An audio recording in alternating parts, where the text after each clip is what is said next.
Hello, everyone, and welcome to another Liverpool show on Football Tour podcast. My name's Ozzy, and I'm your host for this evening.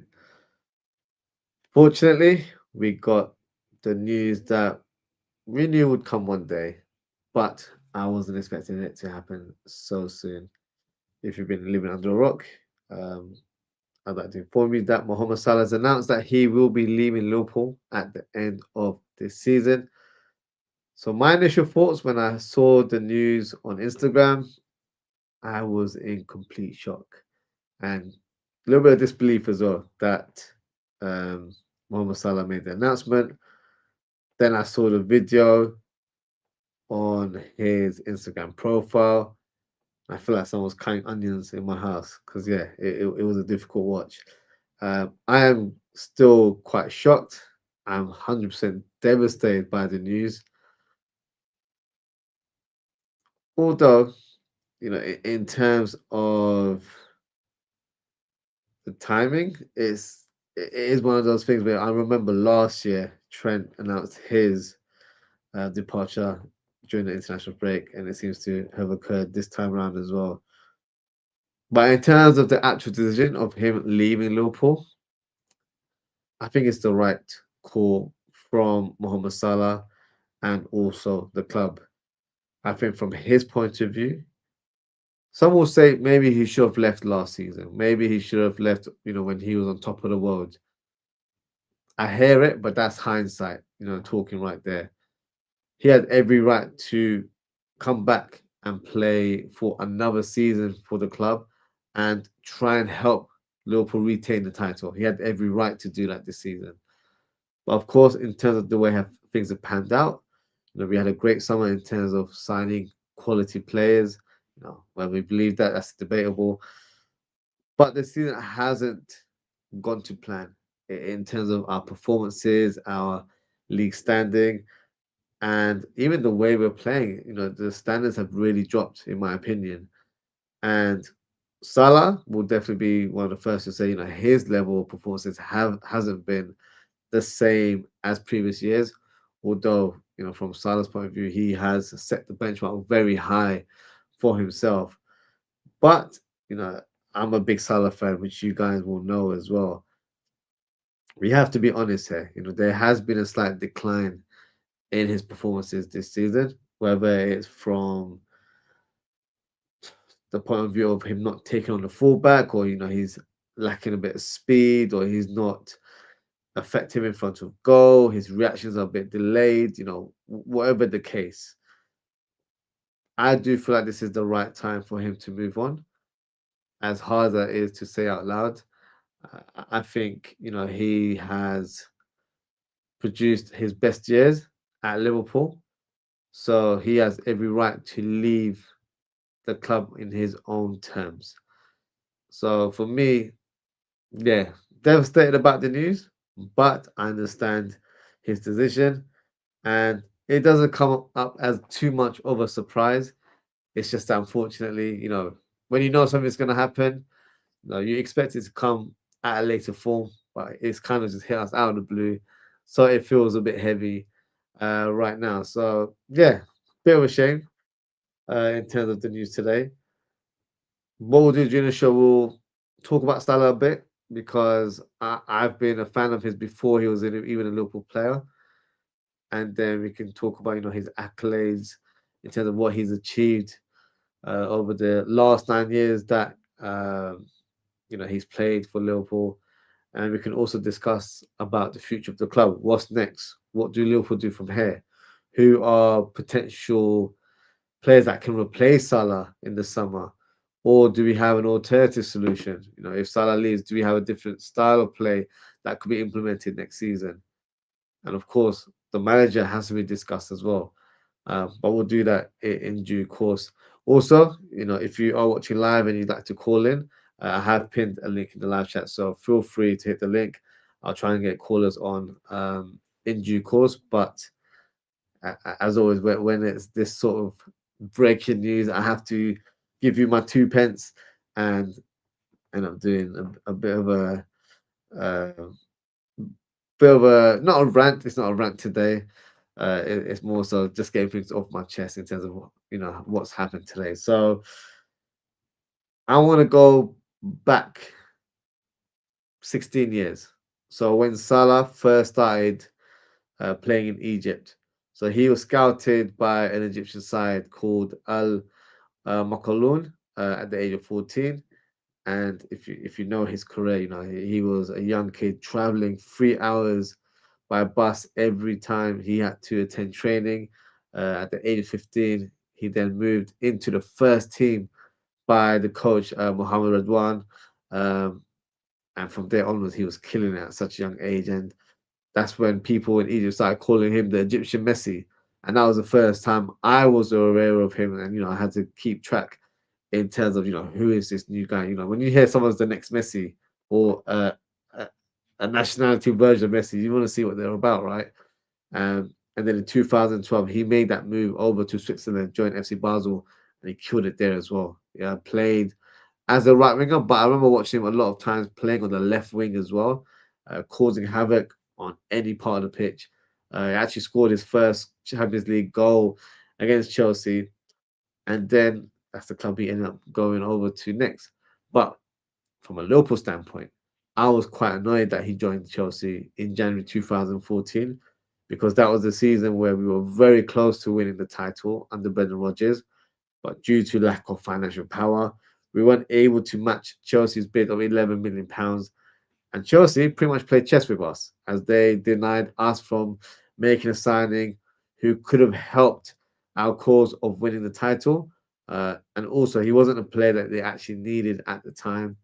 And unfortunately, we all know what happened during that season as we missed out on the title. But from Salah's point of view, things didn't go to plan at Chelsea. He's a young player, maybe wasn't quite ready for that move at that stage of his career, and ended up being more of a fringe player than anything else. So in 2015, went over to Fiorentina on loan and rediscovered his form once again. Then he gets a move to Roma on loan that became permanent as well. And then that's where he hit new levels, finding consistency in his play and producing real end product with goals and assists. And that caught the attention of the transfer committee at Liverpool. And in 2017, Liverpool signed Mohamed Salah for around £34 million. And 9 years later, he has achieved so much for the club and has broken so many records on the way. So just to present some stats, and we'll start with the Premier League. So in the Premier League, 310 appearances, 189 goals, and 92 assists, which equals 281 GA. So in simple terms, 310 games, 281 GA for a right winger as well. Let me remind you guys. And during that process, he obtained 9 Player of the Months, 4 Golden Boots, 2 Playmaker Awards, 2 Player of the Season Awards, and 2 Premier League titles, of course. But in all competitions over his Liverpool career, he played 435 times, scored 255 goals, and provided 122 assists, which equals to 377 GA. So 435 games and 377 goals and assists. That is absolutely ridiculous stats for a right winger. And, over the course of those 9 years, he managed to achieve 8/9, depending if you count the Community Shield. But I'm going to be cheeky on the show today and count it. So he's won 2 Premier League titles. He's won a Champions League. Probably should have won another one or maybe 2 or 3 along the road, but of course that never occurred.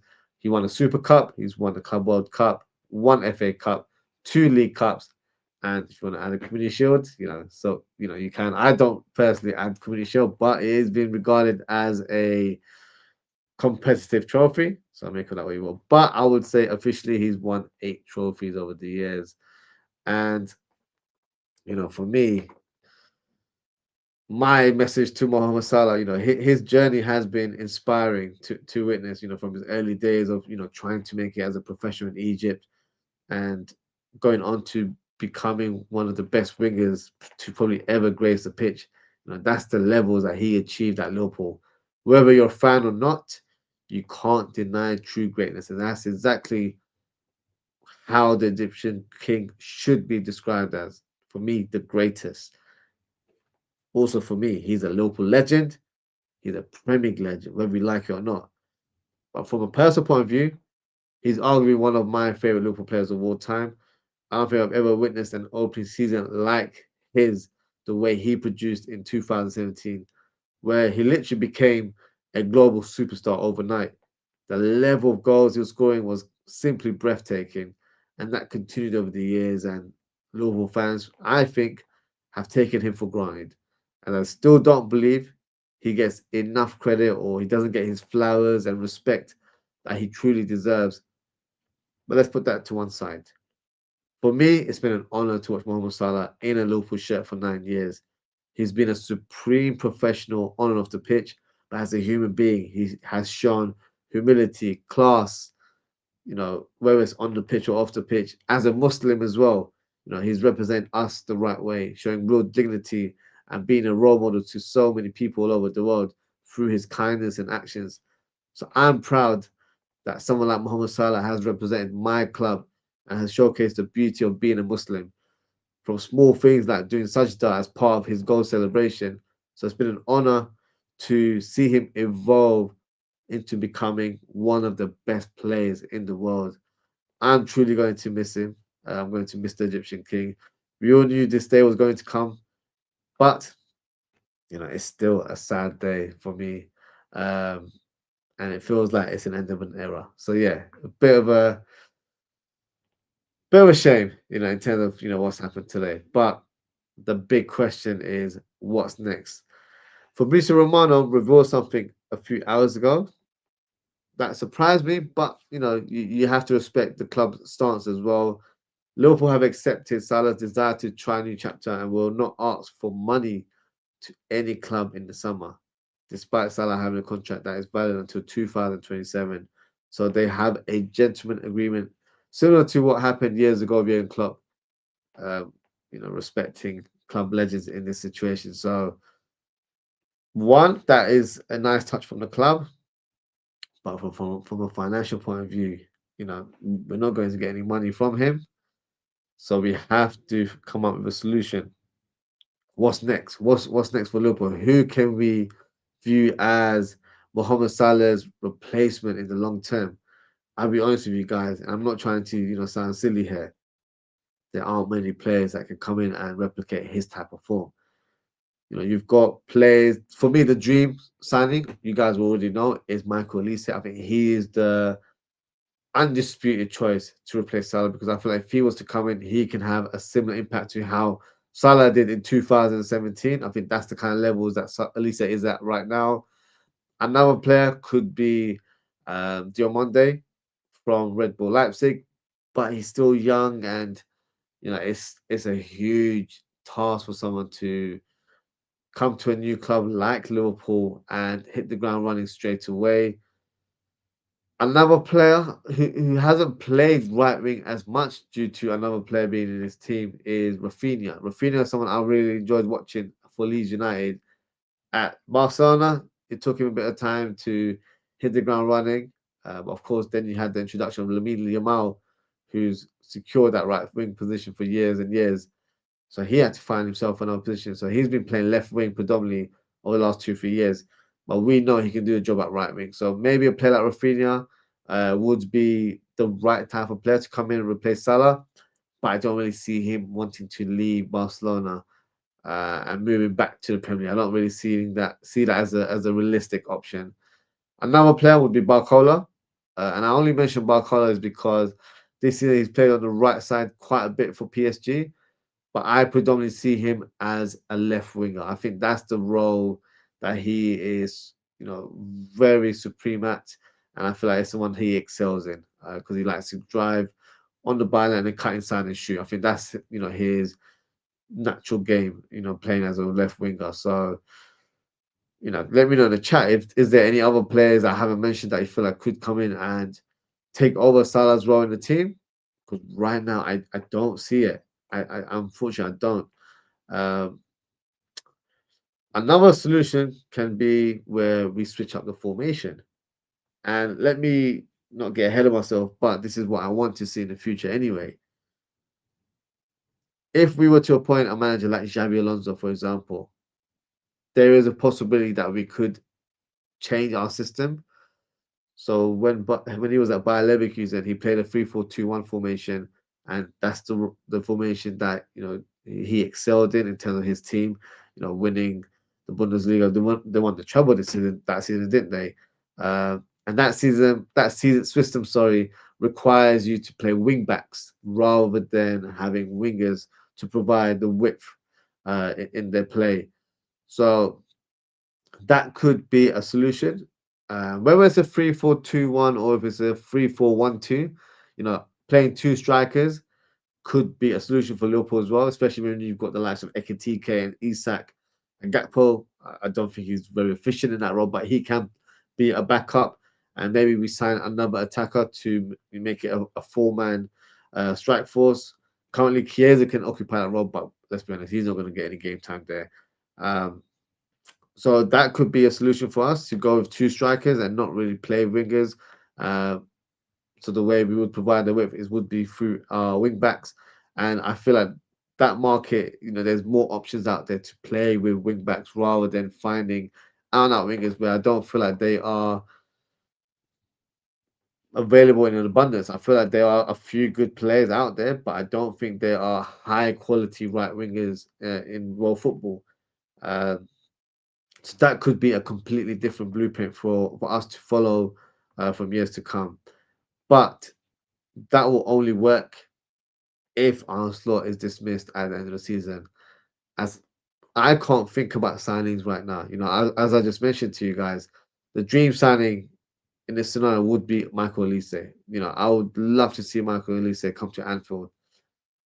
But if Slot's there, then he'll find a way to ruin him, unfortunately. I don't want to sound negative, but that's how I'm viewing it because of his lack of tactics and his ability to stop attacking players playing to their natural game as well.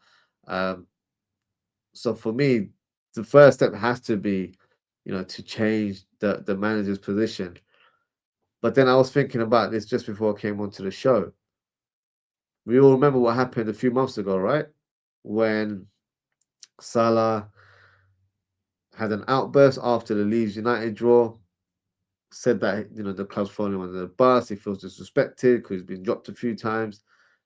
It became a big talking point of our season, and then there became a bit of a division in terms of what do Liverpool do? Do Liverpool side with the coach? Do they side with the player? What actions are going to be taken for Mohamed Salah? Privately, he probably got spoken to. I don't know if he received a fine or anything of that nature, but just because it was in the past, it doesn't mean it's not relevant to the current time. Could it be where FSG have chosen Slot over Salah in this scenario? Could it be where FSG have said to Mohamed Salah, your actions were unacceptable and therefore we have to find a solution and you cannot continue to play for Liverpool from next season onwards? We know you have 1 year left, but due to your actions, we have to cut that short. Could that have been the message to Salah and he's had to make that decision like that? Who knows? It could be the case. So we have to be smart enough to realize that that could be the case. And I'll be quite frank with you guys. If anyhow this coach stays and Salah, of course, is leaving now, we know that that's done deal. The theory is not incorrect. That means they have gone for Slot over Salah, and especially if Slot continues to be the manager next season. I'll be honest with you guys. I can't promise that there will be a Football Talk podcast next season. I can't promise that. There's no way I'm going to do any content to watch this pile of rubbish, to put it bluntly. And I don't think, um, you know, it's something that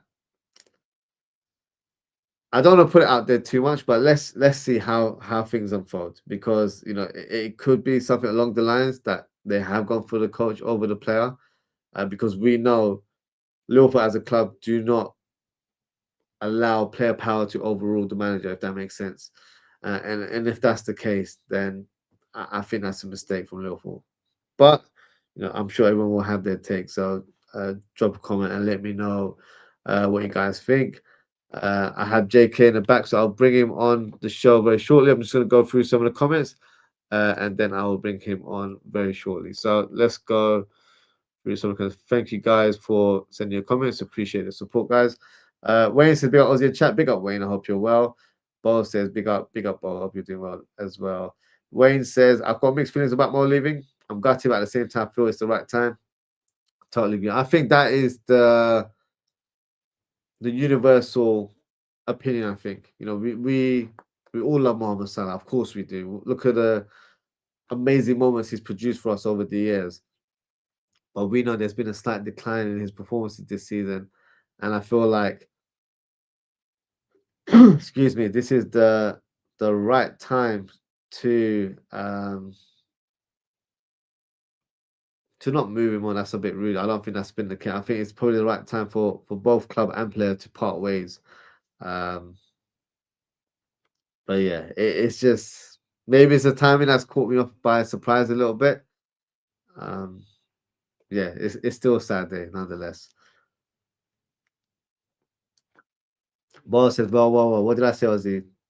It comes down to someone accepting what the club does instead of challenging everything they do. This is on those lot. This is on those Slot, Hughes, and Edwards. It also confirms that Slot will get a new contract. Uh, they would they had to choose Salah or Slot. Why do you think they chose Slot, Ozzy? I hear what you're saying, Bo. I think we'll get clarity once the season concludes. You may be right. I'm not saying you're wrong. I'm just hoping you're wrong in this scenario because if they give Slot a new contract, it's a wrap for us. There's no reason for him to be receiving a new contract. On what merit? We're having a shocking season. Unless we win the Champions League, there is no way that he deserves a new contract. So let's see what happens. If he gets a new contract, then your comment is pretty much what's happened. Is valid. Um, but yeah, I'm hoping that's not the case. Where he says, I think his fate was still when he did that interview before going to AFCON. Yeah, that was after the Leeds United game. I think you're right, Wayne. I think that definitely put those conversations out there between the club and the player and his agent. And I always felt like that at the time as well, that he's not going to be sacked. He's not going to be dismissed right away, but there will be repercussions at the end of the season. And right now, it looks like it might not appear like that based on how Salah's worded his exit right now, but it could be where he's been forced out a little bit. Which it's not how you treat a legend, but unfortunately, that has been the case. So as a clown, yeah, he is a clown, 100%. Both of them are like, actually, this was the last straw for me. I know how you feel, Bob. I know how you feel. Let's just see how the season unfolds, and let's hope we all get what we want. I'm not going to say all because I think some may disagree, but I think a large part of us want Arsenal to be moved on, and for us to get a new coach. And like I said, it's an end of an era with Salah leaving. It should be an end of an era when it comes to Arnold Slot. We've got to start fresh from next season, in my opinions. Wayne says, Aussie, we have it a 6-hour therapy stream. If there ever was a time for now, for one, it's now. Look, if Slot gets a new contract, it will probably have to be a 6-hour stream. Right now, um, it's still a little bit unclear to what's the reason why Salah has decided to make this decision. So I don't know if I could do a 6-hour stream. But hey, if you guys are here, we'll try and go as long as possible. Bo says, don't let him go for free so they can give Sony contract mark well where's I hear you, Bo. Delirious Studio show says sad day Oz. Yeah, it is a sad day. All eras come to an end just like 10 hugs today. That is true. But the slot era is here to stay. I bloody hope not, Bo. I really don't. Delirious says, is this squad capable of winning at least some silver as a farewell parting gift to Salah? It's a big ask, Steve. because the two competitions we're a part of, FA Cup, is against Man City. If we were to get a result against Man City, then possibly.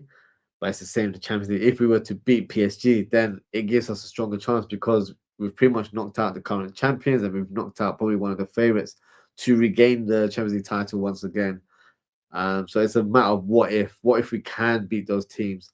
Right now, I don't have huge confidence in beating either team. So unfortunately, no, it might be where we don't finish this season gifting Salah any silverware. Mason Stark won't get a new contract because it will cause a riot in Liverpool. Yeah, if they want to keep the peace at Liverpool, they gotta make sure that doesn't happen.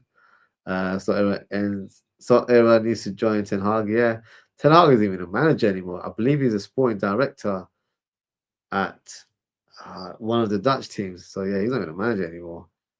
Very strong feeling it will happen. In terms of the new contract for Slot, I don't think so. I would be hugely surprised if he gets a new contract. But then serious conversations need to be had in regards to Richard Hughes and Michael Edwards.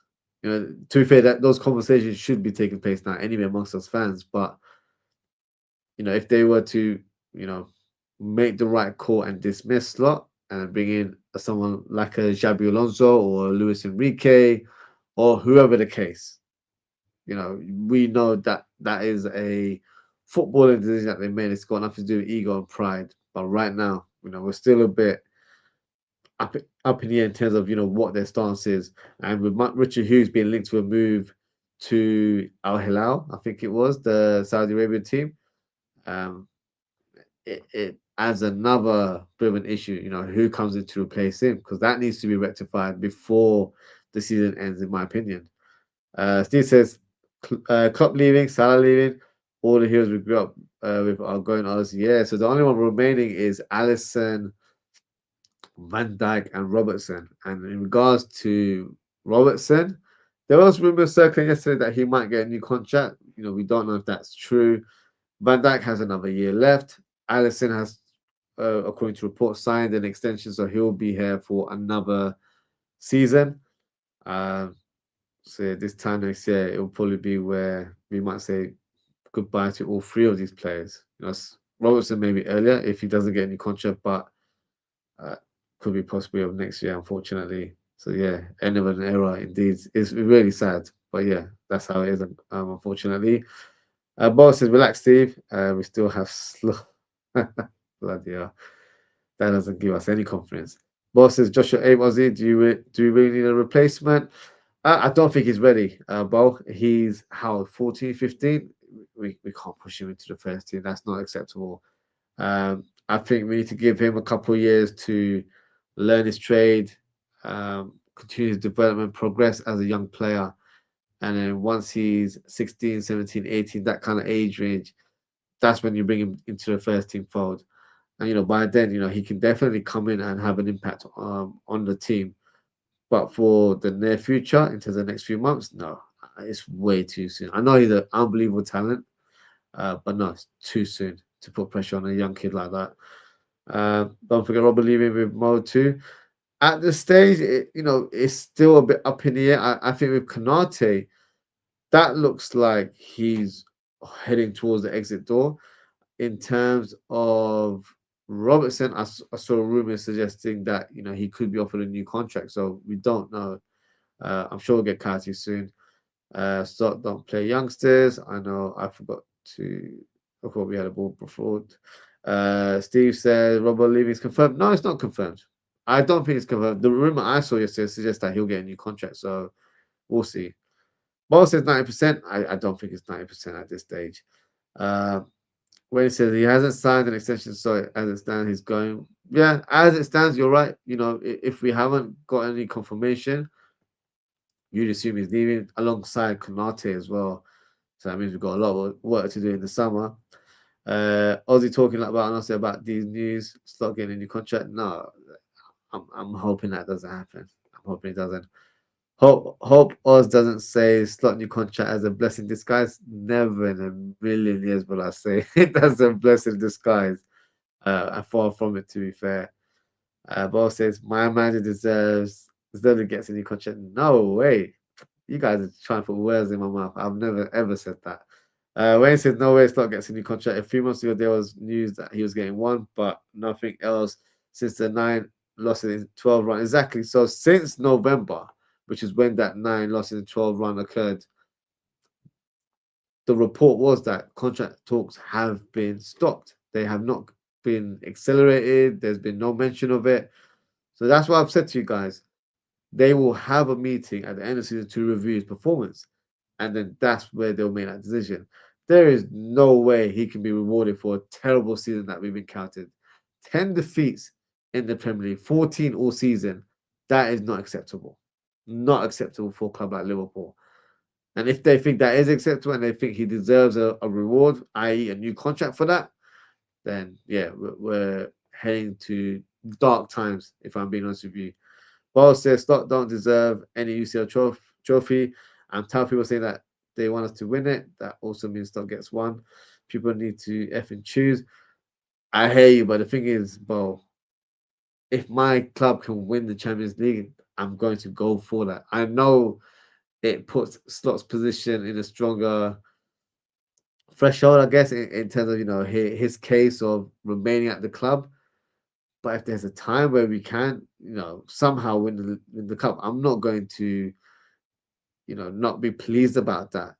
I'm a Liverpool fan first and foremost. So for me, that is more important to make sure that my team is winning or winning silverware because that's what it counts at the end of the day. So I hear what you're saying, but I want my team to win as well. Boston, has there ever been a darker time as a Liverpool fan in terms of what's going on the pitch and at the club? The Roy Hodgson era comes to mind straight away. That was a very, very difficult time, and it was a difficult time because we had mediocre players in our squad. Um, Whereas this situation, um, it's a terrible season. I'm not gonna say anything else, but we have a good couple of players, in my opinion. It's just that we don't have the right coach to get the best out of these players, if that makes sense. So for me, it's something that the club needs to be strong on in terms of their stance and make sure that they change the direction of the club, i.e., dismiss the current coach and replace him with someone that can take this club forward. That's what's got to be done in the next month or two. Double D, big up Double D as always. He says was unbeatable, but I'm still sad. Yeah, big up Double D. If you're free, Double D, feel free to hit that link and come on, and yeah, have your say as well. But yeah, I'm on the same boat. I'm sad. I can't lie.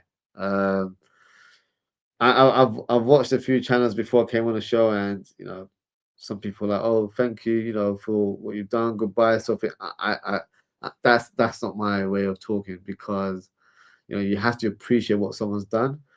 Just because they've been on a slight decline, this doesn't mean you forget about what's been achieved over the years. So for me, there's been players over the years that I've been really sad to see leave, like the likes of Bobby Firmino, Sadio Mane. But I feel like for me, Salah's the one that's really gonna hurt. For me, anyway. That's how I see it. To be fair, Wayne says I'm not gonna judge any of the new players till a new manager comes in. That's a fair one as well. That's a fair one as well. Let me bring on JK. Let me. And he can have his say as well. JK, are you still there? Yeah, yeah. Yeah, bro. How you doing? I'm all good, bro. How are you? I'm all good, bro. The floor is yours, my friend. Long time no hear, no see. I mean, a lot of Yeah, things have changed since we talked last. Yeah. yes, it has. What's your take on the breaking news today? First thing was sadness. Yeah, man. It's like, as Steve said in the chat about like, everyone's leaving, and we've Yeah, only got Robertson, Van Dijk, and Allison left.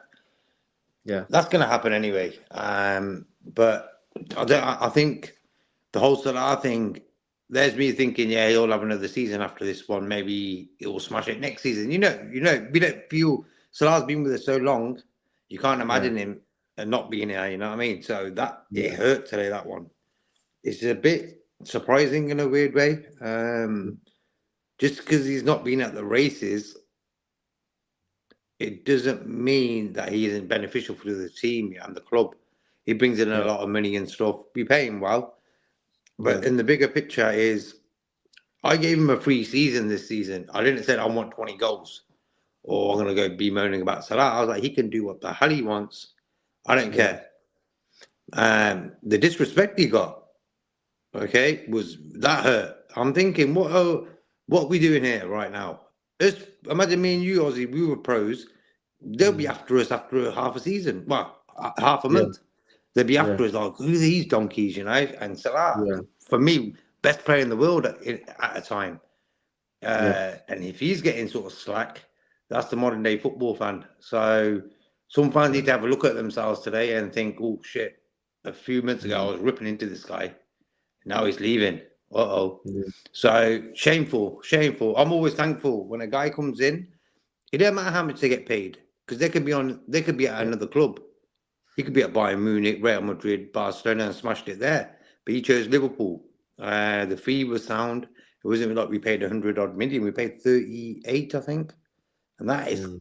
nothing when you consider the fees nowadays. So, all Yeah. in all, top deal. A bit of Yeah. thankfulness wouldn't go amiss. No, it's spot on. It's funny you mentioned that because when that whole incident happened after the Leeds game, a lot of fans turned on Salah. And I feel like they really forgot, what he's brought to the table. And Mm-hmm. it showed certain individuals like true colors as well. But the thing is, like you said, he's earning a good salary at the club. But the thing is, that is the market rate. When you want a player of that caliber at your club, you have to pay those kind of fees. So, it's all good and well saying that, oh, he's earning 400K, 500K, he should be doing 10 out of 10 performances every game. That's not how life works. You have to appreciate that what he's done over the years is Yeah. not common. You don't get a right winger or an attacker in general so consistent like Mohamed Salah has been for the last 8, 9 years. you know, Mm-hmm. People always applauding the likes, and I don't mean to be disrespectful to these players I'm going to mention, but people speak very highly of the likes of Saka and all these players, but they don't hit those numbers like Salah does. Not Mm-hmm. even close. But the way rival fans will always disrespect Liverpool players. It is, but look, watch how he gets his appreciation. And just like Trent did last year, rival fans were like, "Oh, he's the best right back." Yeah, he is. Like they started admitting it. It's the same with Salah. They're all going to say, "Oh, he's a Premier League legend." So fans, especially rival fans, they're always going to be, hypocrites. But unfortunately, even us Liverpool fans, we can be hypocrites as well at times. But I feel like, we have to appreciate, what he's done over the years. Yeah. Like you mentioned, he came for £34 million. Wasn't a lot of money, especially now. Like you said, in this day and age, that is peanuts right now. But Mm-hmm. he has more than delivered in terms of accolades. 8 trophies, if you want to include the Community Shield, 9 trophies, um, in 9 years. So he's brought the big ones for us. The Champions League and the 2 Premier League titles. So we can't just ignore that like it's easy work for most teams. It's not. We've It's had to not. grind to get those victories, get those trophies over the line. So I just hope that he gets the right send off from the fans, because I believe that we have, probably not me and you in particular, but I think a lot of us fans have taken Mohamed Salah for granted. And Mm-hmm. next season, whoever is the player that comes in to replace him, whether it's a like for like replacement or if it's a system shift and we've got to have a different formation, we're going to realize that, hang on, you know, Salah was a special breed. Remember, this guy never gets injured. The other day he got injured is probably the first injury he's Yeah. had in 9 years. Yeah. He barely gets That's injured. it. The only time he's absent is when he's going to AFCON. Like, other than that, he's never absent. So Yeah. that Player just shows you the availability. level that he's Wow. achieved. That's what I was saying to 12 man, bless up 12 man today about Yeah, availability. Salah for me, the best of the best. I've never seen a yeah, player so available like him. yeah, Wow. And he's kept top fitness, top numbers. If I said for me, this is if I had to sum up Salah, I would say this. If I was going to make the greatest Liverpool team ever and the best Premiership team ever, Salah's in both of them teams. Yeah, definitely. Simple. I don't So think you he can't get a deserves. better accolade than that. Yeah, especially for that right wing position. There's not many that can challenge him, in my You opinion. can't So with them numbers and yeah, whoa. Come on, that's what he's high. This is why I wanted him to stay another year. I wanted him to break some more records. yeah, You because he's know, not far off from the likes of Wayne Rooney. Rooney and Harry Kane in the Premier League goal tally as well. He's not far off. Like He's if not he far stayed off another Rooney. season, he could have achieved it. I think. Yeah, yeah, yeah. That's why So, I'm a bit disappointed in that. yeah, I think that's probably one where because normally Salah would be quite driven to break those records, but I think he's probably realized this season that look, I'm not playing at that same level. Like, I think he's probably looked himself in the mirror and thought, you know what, I'm doing decent things, but I'm not reacting a certain because I do. And look, I'm not going to be a fanboy and not blindly just support him. This season, there has been a decline in his play, Yeah, i.e., he's not been as dynamic. Which look, we all get older. It's just the way the human body works, right? We lose certain aspects of our game, and that's happened for Salah here. He's lost a bit of that spark in terms of burst of speed.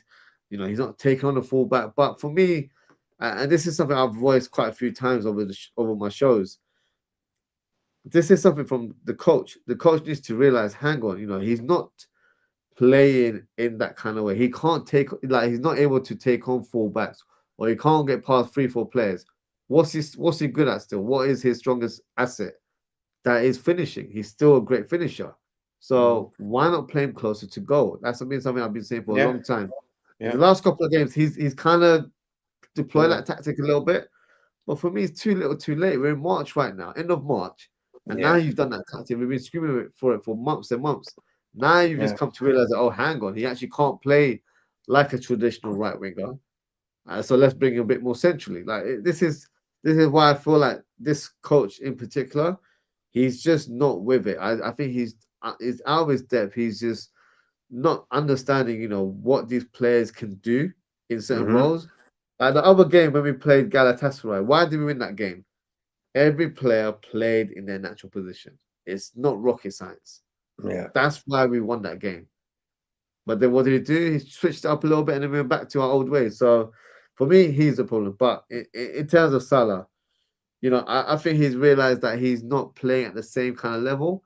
And I kind of respect that he's made that decision to leave this season because you do get players that know they can't hack it, but they still play because they'll receive that big paycheck and all that sort of stuff. So I Hmm. feel like he realized that look, to make sure that his legacy doesn't get tarnished, it's best to go out where he's still on top to some extent, if that makes sense. So Yeah. yeah, Uh, look, we knew this day was going to come, but you can't still but not feel bitter sadness because for me, uh, I've enjoyed Salah over the years. That first season is probably one of the best seasons I've seen a Liverpool player have in terms of their debut season, especially from a foreign player. yeah. One of the best seasons ever, honestly. Yeah. One of the best signings ever. Top pro, top lad. Does a lot for people and that. We don't know what else he's like, but in general, Yeah, as a player for Liverpool, like he's opened up like the Middle East area yeah, for them guys to support Liverpool. yeah, That's how I see it as well. So look how many yeah. fans he's brought into Liverpool. That's how big this Not guy just is. But yeah, go not on. just from Egypt, from like North Africa, but also the Yeah, Arab world, like the Middle East yeah, as well, because obviously they're all quite close together. So yeah, yeah. he's opened a new audience for us. Hmm. Um, and it's just been the growth of the club from a commercial standpoint has evolved because of Mohamed Salah as well. He's the most famous Arab in the world. Forget sports, just as a Hmm. figure, he's one of the most well known. So he's done a lot from a business standpoint because I know FSG are all about business as well. But in Hmm. terms of on a football pitch as well, he's achieved so much. I wish he could have achieved a bit more. More league titles and more Champions League titles. We've got Man City and Real Madrid to blame for that, but yeah, I think whatever he has achieved, it's on merit. And one thing I feel like he hasn't been fairly given a fair opportunity is when it comes to the Ballon d'Or. But I think politics plays a part in those sort of selections because Mm-hmm. over the years we've seen some really bizarre. Dembele wins it last year. Come on. Yeah. So we've seen the bizarre top 20s as well, where he's not even part of the top 20, but he's Yeah. had a Yeah. formidable season and things like that. So, you know, that's Biased. probably another conversation for another day. But Do you yeah, think it's so sad. it? Do you think? I think. Is it Bull in the chat Yeah. was saying about they've chosen Slot over Salah. Mm, Like when you see that little rift they had, yeah. and they sort of sorted it out because he played against Brighton before he went to the Africa Cup of Nations and Yes. that got an assist, and then he came back. I think and he came back pretty sound. Like he got goals, assists, and Yeah. stuff. And I thought sound. And then he got injured, and then he didn't play against Brighton the last game. And I think we sort of missed him in that game, Yeah. man. Just someone who's what I like about Salah is when you're on a football pitch, you know he's always an option, and it's good to have Yeah. that in the team. You know what I mean? Sometimes we've had Yeah. games where like there's no one to fucking pass to. So with Salah, you know what you're going to get there. You know Yeah. he's always an option. And what I realised is what we should have done earlier on in the season was instead of him spending a day coming from the byline or the right side Yeah. line and coming into the box, and then by the time he gets into the box, he's a bit exhausted to get any power Yeah. into a shot. Let him start Correct. off his game maybe on the edge of the box on the right of the line and in. Yeah. So all he has to do is Yeah. turn around, bang, and he did it Yeah. against Galatasaray. So common sense, bro. I think this manager, because what I've not really talked to you about this manager. Yeah. I lost patience in that way where pre Wolves Premier League game, I said, listen, we need to win the next five. And that Yeah. included Brighton. What happened? We lost against Wolves, drew Yeah. against Tottenham, lost against Galatasaray, beat Galatasaray, and then lost against Brighton. How Yeah. can you give this manager anything? I wouldn't No. even waste no players on this guy because now is the time where it's the business end of the season.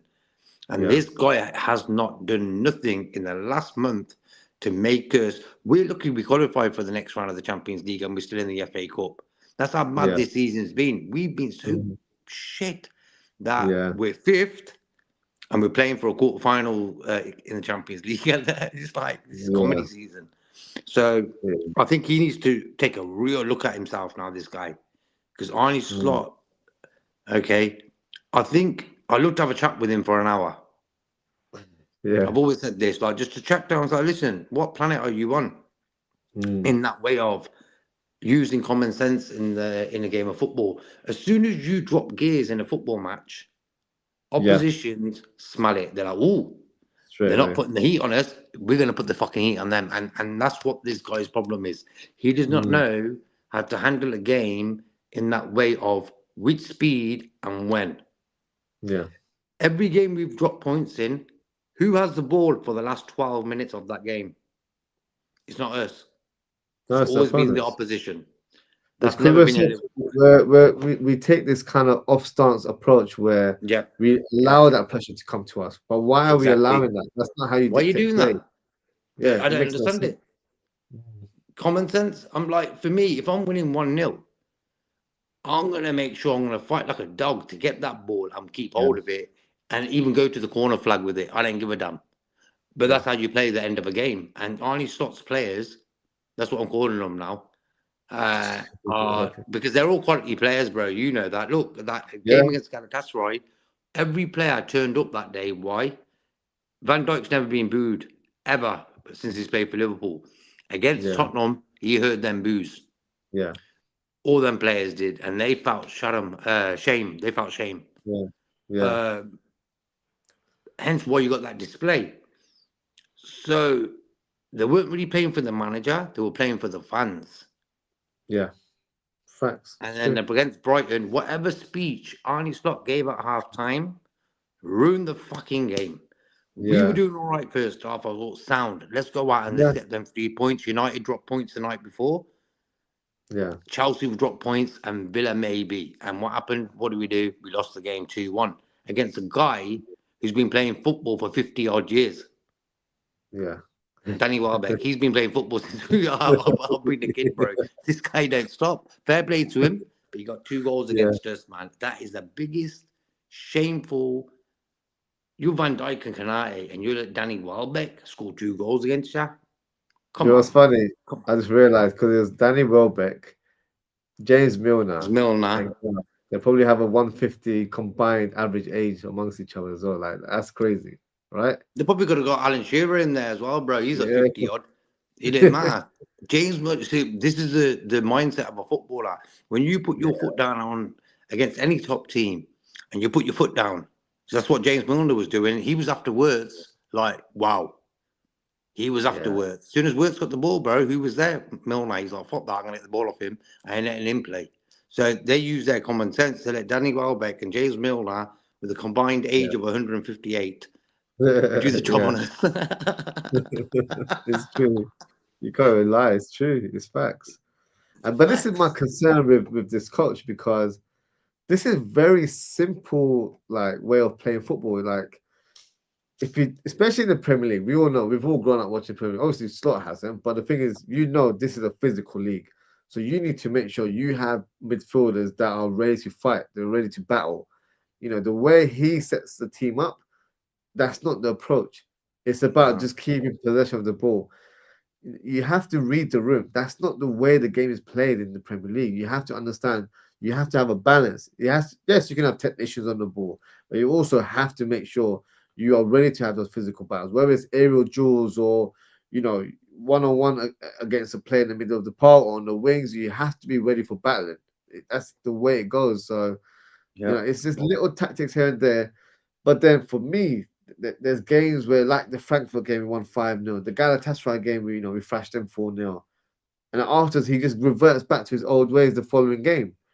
And then even the game after Galatasaray, the conference that he had after the Galatasaray game, he was talking about that, oh, we didn't play to the GA or something. Like, he was just talking rubbish. Like, Yeah, he yeah, didn't yeah. praise the players, which is Like, ridiculous. come on. Yeah, Have you ever heard this guy ever? Like, for me, when you're a manager of Liverpool, what yeah, your main objective is to treat your players like family, because that's what we do at Liverpool.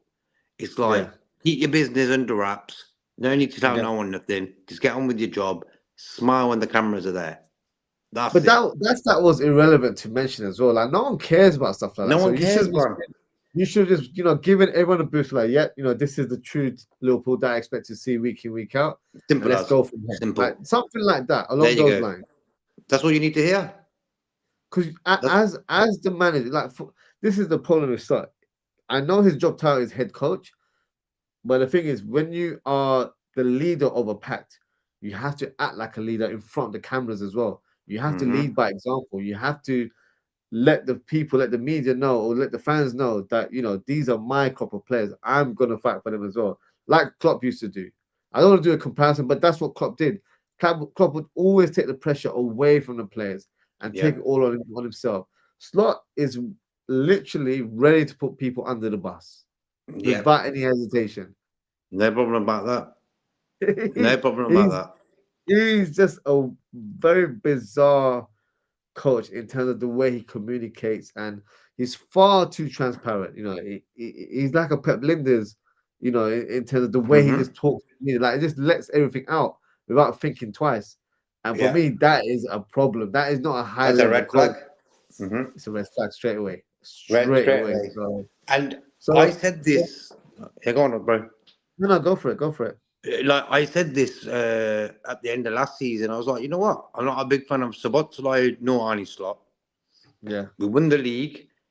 We yeah, had that week against PSG Newcastle, and the yeah. way we ended that season was a sign. We didn't finish the season like champions. Were we champions at the end of the season? No, we weren't.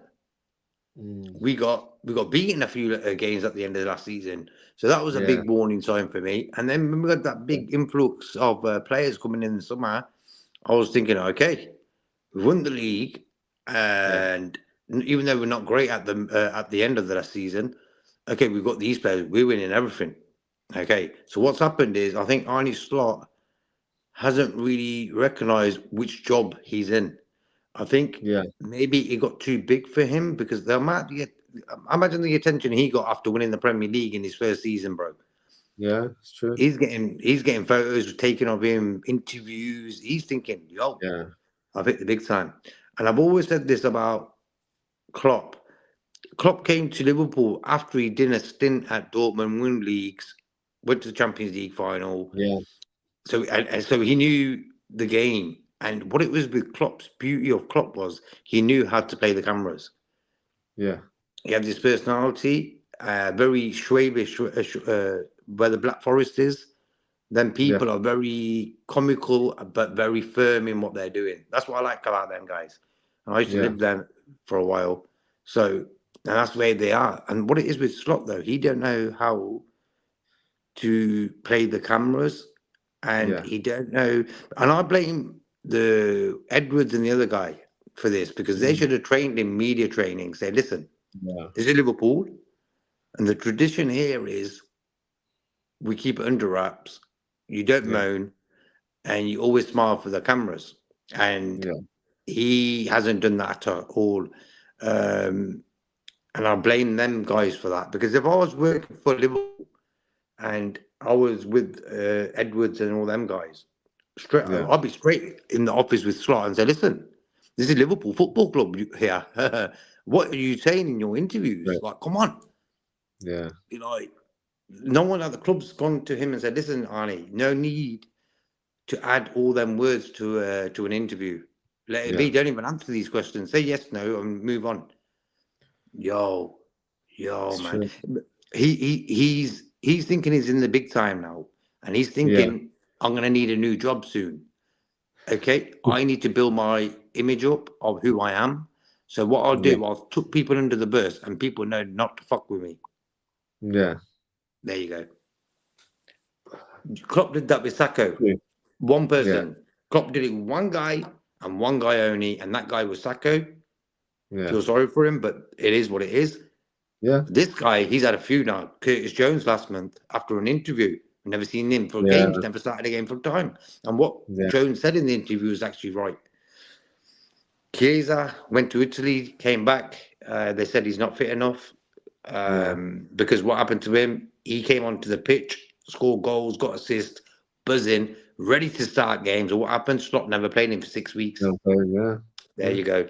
So that's another thing. I could carry on with this Slot thing. You know what it was with me? I never moaned about Slot that much. I kept it discreet yeah, in that Liverpool way of not moaning all the time about it because there's enough content creators who have been moaning about him yeah, since a long time. I said it yeah, once at the end of last season. Then this season, it got to the point now where we next season we enough could be is playing Conference League with Wirtz and Isaac. Simple, man. Yo. that's unthinkable. That's unthinkable. It really is. But no, I agree. I think he's just shown. I think he's shown his level because there are some coaches where, as silly as it sounds, they just don't know how to manage top level players. You know, you mentioned Klopp. Klopp had high level players at Dortmund. I know they went on Hmm. to move on to join the likes of Bayern Munich and all that sort of stuff, but he always managed top level players. And even if they weren't level players when they arrived at the club, he turned them into that level of player, if that makes sense. So, Hmm. Scott hasn't really done that, in my opinion. He hasn't really elevated anyone's game to that level. Some may say Sobozlai, but Sobozlai's had that in his locker. It was just that he needed to do it in a Liverpool shirt, if that makes sense. Yeah. So, for me, I feel like he's well under his depth. I don't think this is the level he should be at. I think he inherited a fantastic squad from Jurgen Klopp last season, which is why he went on to win the league title. And of course, he was given Ferraris, and he doesn't know how to drive one. It's as simple as that. You know, he's not able to handle, these type of caliber players, because there's some coaches where they play a certain style of play. They don't need quality technical players. They need players that can just shut up shop and just play defensively, because that's the way I've seen Liverpool play this season. We're not playing pretty football. We're playing very much. like we're a newly promoted team. It's such a bizarre way the way we play football. And when we have the Yeah. lead, we just don't know how to manage the lead. Like we'll be 1-0 Hmm. up, 2-0 up. And then at the end of the game, we've drawn 2-2 or we've lost 3-2. Like it's really bizarre. Like we just don't know how to deal with staying on top and simple things like managing the game in the last 10, 15 minutes where, Hmm. teams will apply that pressure. But what you've got to do is make sure that you don't give them the ball. You've got to be aggressive. Attack is another form of defense as well, if especially when you're a big team. But we don't do that. We just sit back. We let them, come through and allow Hmm. that pressure to be on us. And then what happens? We concede due to, set piece was a problem for us early in the season, and also in terms of individual errors, individual mistakes, or lackluster defending, however you want to phrase it. It's just not the right way of defending. And that comes from the coach because it's not implemented in training. They don't train this way. Apparently, we don't even train that much other than 20 minutes a day, according to rumors. So, when that intensity isn't in being presented in training, it's not going to be replicated on match day. So that's another issue. There's so Hmm. many issues with slot, and it's not just one particular thing because some people think that, oh, us content creators have agendas. I'm going based on what I'm seeing on the pitch. It's not an agenda. If we're playing great football, I'm not going to insult the coach, but there's been a huge decline in terms of how we're playing this season. So Hmm. for me, it's just simply not acceptable. But I in think terms of strategy, they go for it. when you see the games we play and how we start and stuff, and I'm Yeah, thinking all he's trying to do there is conserve energy, and I'm thinking, okay, cool. yeah, It happened last season. He conserved energy first half, realised the opposition because he's never yeah, seen teams like yeah, West Ham, and Forest and stuff. So yeah, he would work them out first half against Forest. He lost actually last season as well, but that was his yeah, forte. First half, chill. Second half, smash it. yeah, This season, you don't know what you're getting. First half against Brighton was sound. yeah, Second half, oh, I think that was probably the most frustrating and annoying second half I've seen probably all season. And yeah. we've had a few of them now, and it's getting too much now. Liverpool ain't like that. Liverpool fans Yeah. don't deserve second halves like that. No, Do you not at blame the all. players? I blame the players as well because Yeah, the man marking on Danny Welbeck, who for me was offside on that yeah, second goal, was diabolical. God knows where Van Dijk was. God knows where Kanate yes, was. yeah, Daydreaming. Daydreaming happens on a football pitch when the manager overcomplicates the whole game and the yeah, team's game. That's my opinion. Because we played football, bro. I played football quite a lot in my whole life. And I yeah, realised as soon as the manager talks too much, the bamboozlement goes on. And I've always said yeah, this, man. yeah, The reasons Zidane did really well at Madrid, it wasn't because of his speeches he gave every fucking day for 3 hours. Because this guy don't even talk yeah, up for interviews. He probably just yeah, says yes or no. He knew he's yeah. got quality there. All he had to do was put them in their positions. Let them This play. manager doesn't do that, bro. He's got Wirtz Yeah, there. He's got Ekatike. He's got Salah, McAllister, and he don't let them just breathe. Prime example, what I'm talking about is this. Andy Robertson was probably the best left back in the world for a long time. And then yeah, what happened was Arnie Slot comes in and tells him to hold his horses. I don't want you to go over the halfway line because we're going to play football in this manner. What yeah, did we see of Andy Robertson last season? For me, the worst player of the whole team last season. yeah, He won the Premier League, but he was the worst. Why?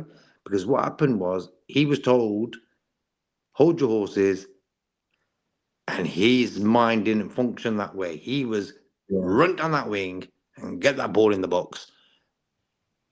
yeah. Same with Frimpong. Frimpong at Leverkusen, running down that wing, get the ball in, running down that wing for Schick, whoever.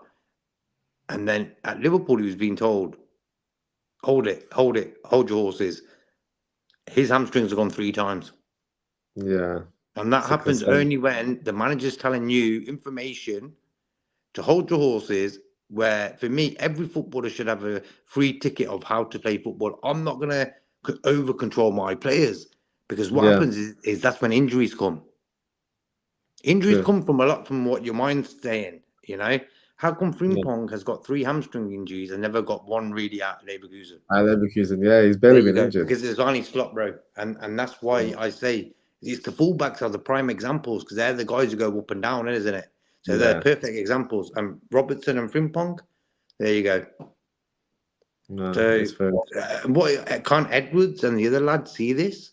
What we're seeing, what I'm seeing actually. Yeah. That's a bit worrying as well. Like they've got an opportunity now with this international Yeah. break. It's like godsend. Mm. That they gave us this time to sort out the ship.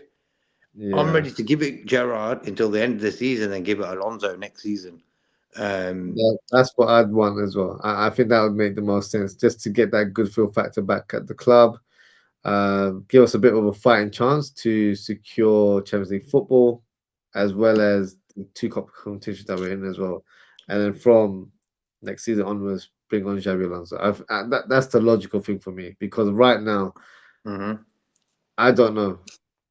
I think 90% of us have made our decision about Slot. There might be a minority that are still backing him for whatever reason. Everyone's got their opinions, but um, I don't think those opinions are sufficient now based on the way we performed so far this season. I don't One think that's point from acceptable. 9. 1 point from 9. Come on, Yeah, bro. And them yeah, two teams out of them 3 games are the worst in Europe. yes, Tottenham worst in Europe form wise. Wolves bottom in the Premier League, and there's a yeah. reason behind that. Why There's a terrible. reason, exactly, There you go. And exactly. Carrick, I'll quickly say something about Carrick. Carrick is not Yeah, Pep Guardiola. He's not Alex Ferguson.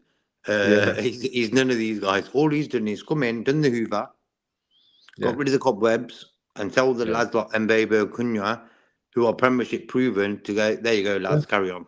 And that's all. Play on. That's all he's done. Yeah, You it's don't not need to rocket tell science. top players how to play football. Trust me. Yeah. Don't need to micromanage them or anything like that. Just let them play the game. Let them play in the position that Exactly. they have made a name for themselves, and let them be creative. Let them, play express themselves on the pitch, which unfortunately this coach doesn't allow our players to do. But we'll see what happens with Slot. I think the next couple of months will determine what the direction of this club is. If Yeah, but Slot is still that's. here next season, we Mhm. got big problems. We got big But for problems. me, bro, the week we come back, or say Yeah, the 2 weeks when we come back, yeah, that's the season right there. And true. are you gonna trust this guy with that? I'm not, son. I'm not.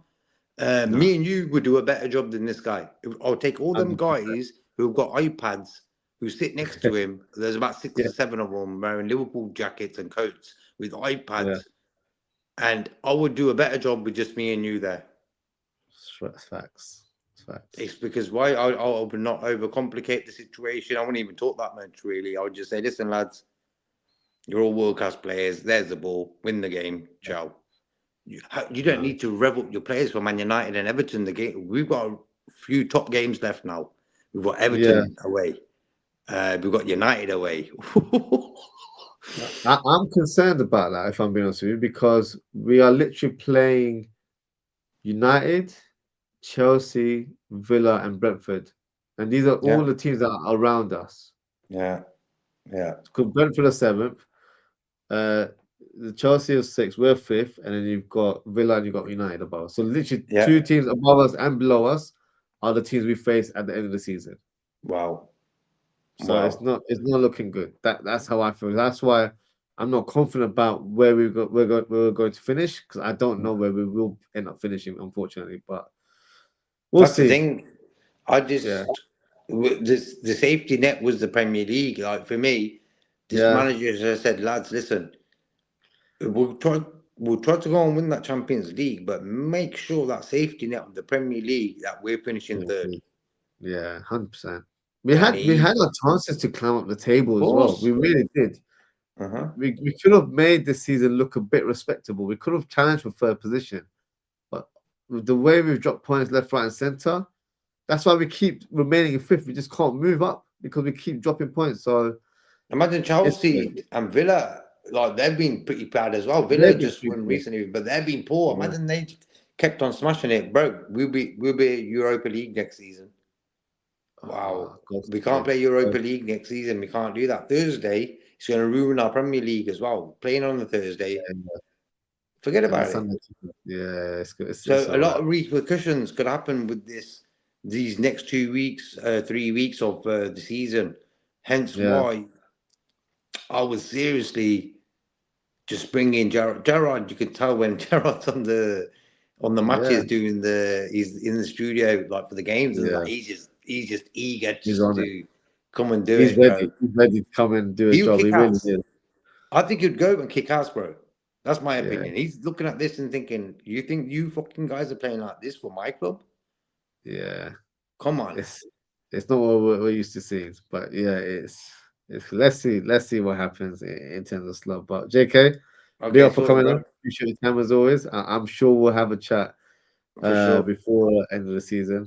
Hopefully, we all get a wish, and Well, slots no longer the okay clock. then. I'll quickly ask you one thing: where will we Yeah, go on. finish, and where will we end up in the Champions League and FA Cup? So, Man City, are we beating them FA Cup? No, we're not beating Okay, Man City. I don't think we're gonna beat PSG. In okay, terms of where we're going to finish, I think we'll finish fifth, which I assume will give us Champions League football, isn't it? So yeah, yeah. I think where we are is where we're going to end up in. Just because teams below us are not doing well, Chelsea are Terrible, shallow worse than themselves. us. They're all over the place. Is it true that the coach has been sacked, or is that just rumors right now? I've not heard nothing. I don't know. It must have been. I don't know what account it was, but I heard some inklings that they might get Rossini, rid yeah. of Rossini already. So Well, I don't know. he's had a Crazy. real bad week, hasn't he? Lost in the Champions League, but actually got Yeah, battered. That's what I'm yeah. saying. This PSG team are sort of started getting warmed up at this time of the season again. Like last season when they won it and that they started And do playing you know good. what's what? When I don't think there's that much difference between us and Chelsea in terms of form right now. So they got demolished by PSG. Hmm. What's gonna happen to us? I don't mean to be negative here, but I'm not looking forward to his PSG games. I'm really not. So That's the bad thing, bro. That normally when you're a Liverpool fan, you can't wait. And this no, you're manager's excited to play these teams. This is what you want. This is what you want to see in the Champions League. yeah, Now I'm thinking, yeah. bloody hell, they're gonna flush us 8-0 and then come back and beat us 8-0 again. Like it's crazy. So yeah, I that's don't not how know. it I should. don't know because this is the thing. I feel this team is capable of keeping clean sheets against big teams, Real Madrid, Arsenal. Yeah, But what team are we going to get? And I always say this, man. Check this that's out, it. bro. Always look at Yeah. Canate. Soon as you see Canate, okay, Yeah, you will see in the first 5 minutes of how Canate plays. That will give you an inkling of what this game's going to be like for us against Brighton, bro. Canate was wobbly at the start as well. I was like, oh, we're doomed. It's yeah, always Canate, bro. As soon as I see Canate solid, we're solid. So it's look true. out for that. Yeah, it's true. It comes from the defense. So let's see. Oh yeah, it's gonna be a long few weeks for us. But let's see how we perform in the Champions League. But JK, appreciate you coming as 100%. always. And yeah, we'll have a chat very soon as well. All right, peace, bro, and bless up Jamaican Scouts. I hope you're cool, man. You just Thank you. subscribed. Yeah, speak up to Jamaican Scouts. I appreciate you subscribing as well. Peace, bro. Thank you, bro. Peace. So that is JK. I've got a couple of callers in the back as well, so I'll bring them very shortly. I'm just gonna read some of the comments. I've seen quite a few comments come through, so let me just quickly read that, and then I'll get the callers on as well. So let's start with uh, Wayne says, "I'm not going to judge any of the new players." I think I've read that before. There will be only two players left from the Champions League winning next season: Ali Van Dijk. Yeah, if Robertson leaves, that is true. Uh, Boston Knights house stock hasn't come on once on the news. Klopp would be in the first 30 minutes. We'll comment. Yeah, that is actually facts, Because whenever you hear this sort of news, even if it's a social media post or if it's something on the Liverpool account, you always get something from the coach, especially in Klopp. Even if it's a statement or an actual video to say thank you to Salah. But yeah, nothing of that nature, unfortunately. Where he said he will say something when he comes back from Ibiza in his first presser. Bloody hell, yeah. We knew this day would come, but expected it next season. I hear that. Start turning up the bass in Ibiza when the news comes out, Yeah, probably, not gonna lie. Started deluded, he thinks the fans were booing the players. That's the thing. The delusion is what gets me on my nerves. It really does. Like he never accepts blame. He's always quick to dish it out to other people. And it's just like not, like he never accepts or takes accountability of anything, which is yeah, that is unfortunately a terrible a trait to have in terms of your personality. And unfortunately, we're gonna have to deal with it for the next few weeks at least. With the season almost concluding, both saying such a clown he is. I'm fed up with some of these content creators flip flopping Oz. You don't have to name them, but feel free to let me know what channels that you've seen that are flip flopping. Because my take, my take, I keep it as 100 as possible. I know we shouldn't comment looks, but Stott is not. Bro, you're taking it to a new level now. I'm not gonna judge another man's looks. Steve said we win one game of football and we're back. Lose one, yeah. It, I hate. Do you know what you have a fair point, and that might be how some content creators are. If we win, they're shameless. When we lose, it's like, yeah, the end of the club. It shouldn't really be that. It should be 0 to 100 all the time. You got to find a balance, I think. Both said they're deluded. Went into the problem with Slot is he thinks he's not doing anything wrong because he always put, yeah, it's true. When I said in an interview that last Friday that he had a 20-minute training session, that's crazy. 20-minute training session, unheard of. That should not be happening at all. So as an effing clown could see him go and manage United next season if he was sacked and United wanted him. Like I'm not kidding. So much of an idiot. The thing is, I don't know about any links to United, but he was very close to joining Tottenham before he joined. I think a year or two before. So I think that's his level. To be honest with you, could be playing in the Championship for all we know. Wayne says no wonder Kaiser came back from international duty. All of the players are not fit enough. We gas out after 70 minutes every game. I think we gassed out before half time. It's over 70 minutes to be fair. Bo says, yeah, let's not read that out loud. NFC Jamaican Scouts of Football says just subscribe. Big up yourself. Thank you so much for tuning in. Thank you for subscribing to the channel. Appreciate your support. Um, and then Steve says, Yo, Oz, JK is used to a 4 hour stream, bro. Yeah. Don't kick him off already. No, no, no. I always let the callers have their say. So no, I wasn't gonna call him off, kick him off. Boston, could we finally get a 6 hour stream? You never know, but I've got two callers in the back, so yeah, it could be a long show. We've already done an hour and 18 minutes, so yeah, we could do that to be fair. Uh LFC Jamaican Scouts Football says, Big up, bro. I am new to making content as well. Just showing support. Big up yourself. Appreciate the support as always. Um Mohamed Salah is tired of the unprofessional things Slot has turned us into. Yeah, I do agree with that point.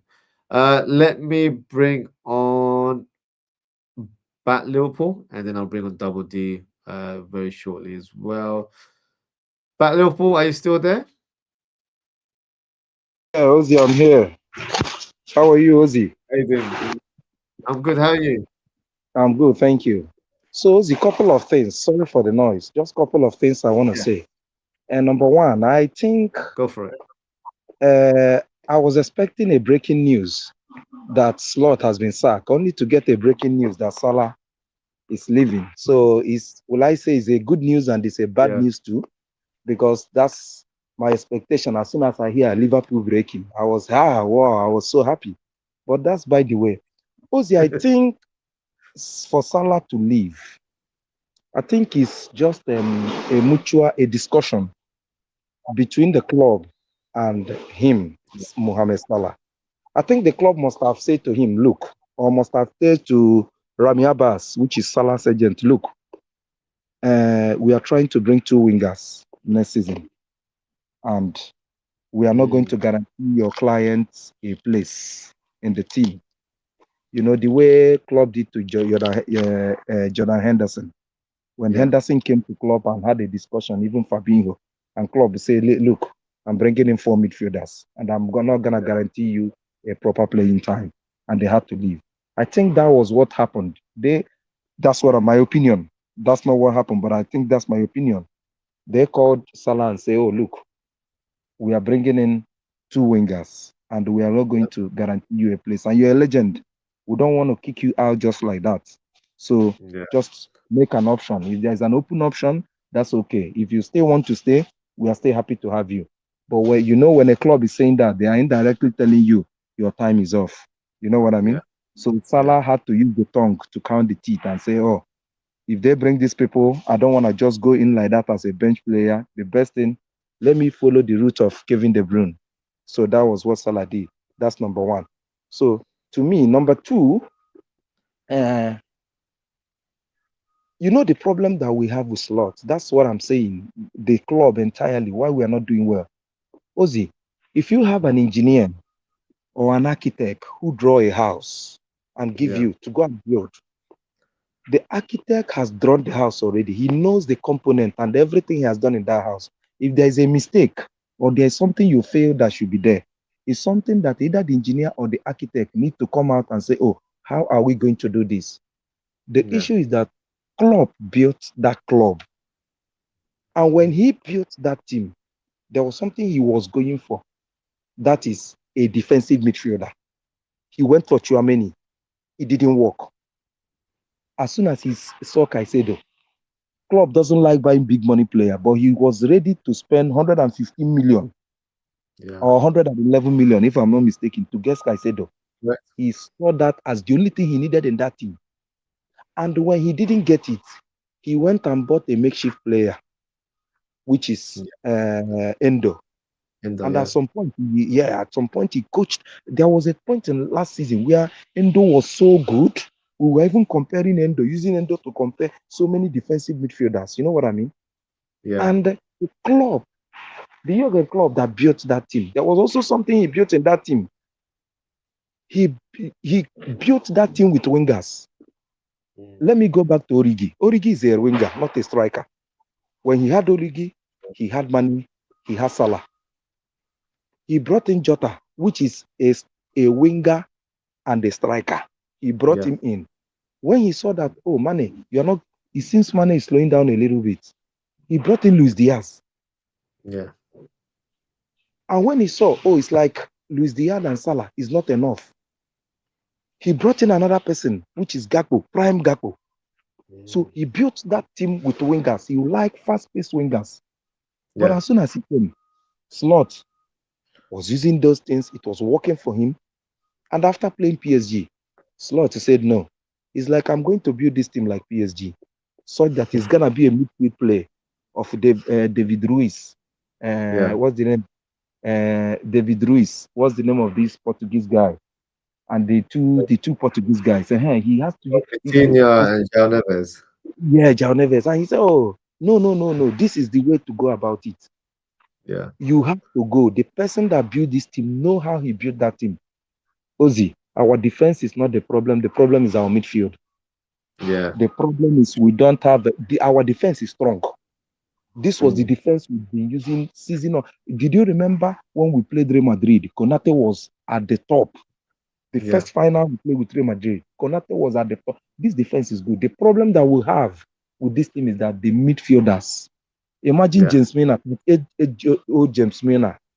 Yeah. The distance James Milner covered in the team is more than three of our midfielders. Mm.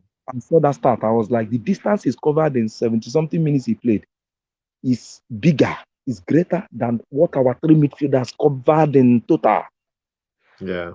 It will tell you that midfield is not. Do you know the midfield? The club never used number 10.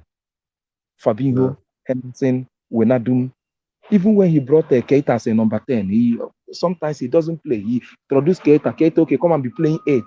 You know that kind Yeah. of thing. So this Yeah. was thing he was doing.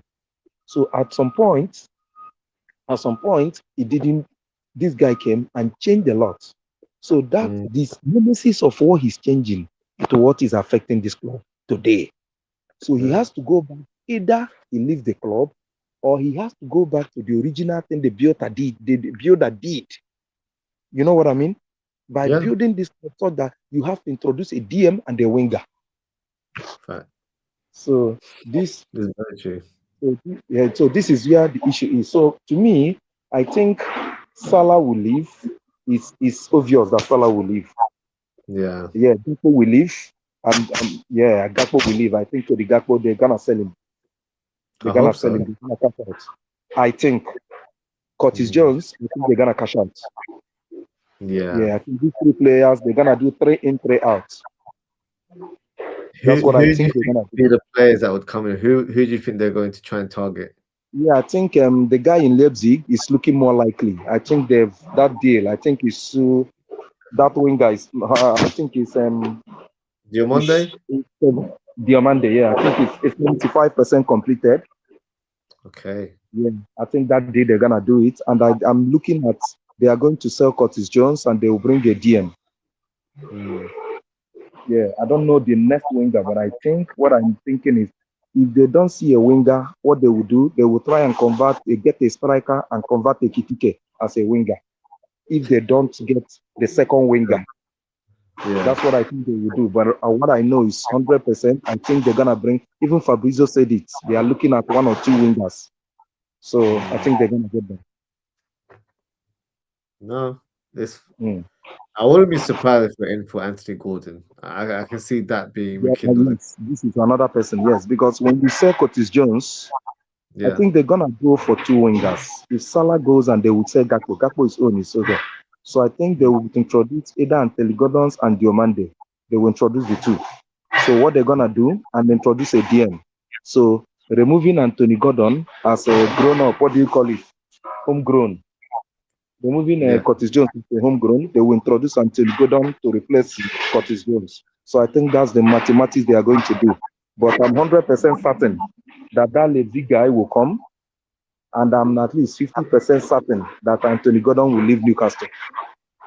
Yeah.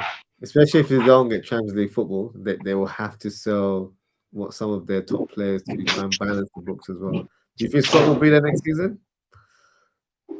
Uh, Ozzy, you want to hear the truth from me? Go for it, my friend.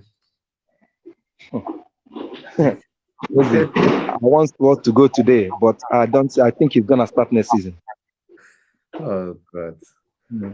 I want Slot to go today, but I think he's Yes. gonna start. Ozzy, if these people want to sack Slot, Ozzy, 8 games, he lost 9 straight games. They would have True. sacked him. So I think they are thinking what they Right. are thinking in their mind is that the lack of they did not provide enough tools. You know what I mean? That's what I'm Yeah. thinking. Not bringing in wingers, not bringing a lot of things, not going in for him. The squad is not settled and stuff like that. This most of the Yeah. guys did not go to preseason with him. You know that kind of thing. They might just consider it, saying, "Okay, let us give you the first 6, 7 games."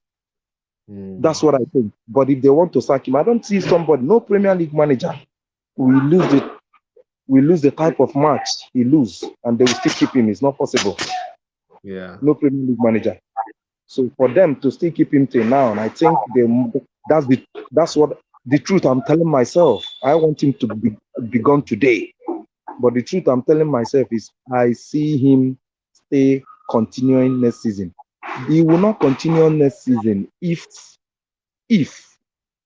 it depends on how we finish this season. If Yeah. we struggle to get Champions League, maybe fifth position, it was on the last day struggle, it means they're gonna do something. But Yeah. if we are in a position whereby before the thing we have already gotten that Champions League, maybe comfortably, fifth or fourth comfortably, they might decide, okay, let's go the next season. Let's go with him 10 games. And I want to also tell you one thing, and it's gonna be a surprise. Okay. Liverpool will keep PSG out. But I think Mm. semi-final, we're not gonna clock across it. Just say you heard it from here first. I don't know how it's gonna happen. If football is Yeah. mathematics, how do we take Yeah. 4 points from Arsenal? How did we do that? We took 4 points away from Arsenal. How did it happen? You know, we went to Emirates that we always lose match at Emirates. We went there draw. We nearly won that game at Emirates. Yeah. So how did that happen? So I think they will kick PSG out. I don't know how it's gonna happen. They will kick Mm. PSG out, but I think that's my opinion. That's my own prediction.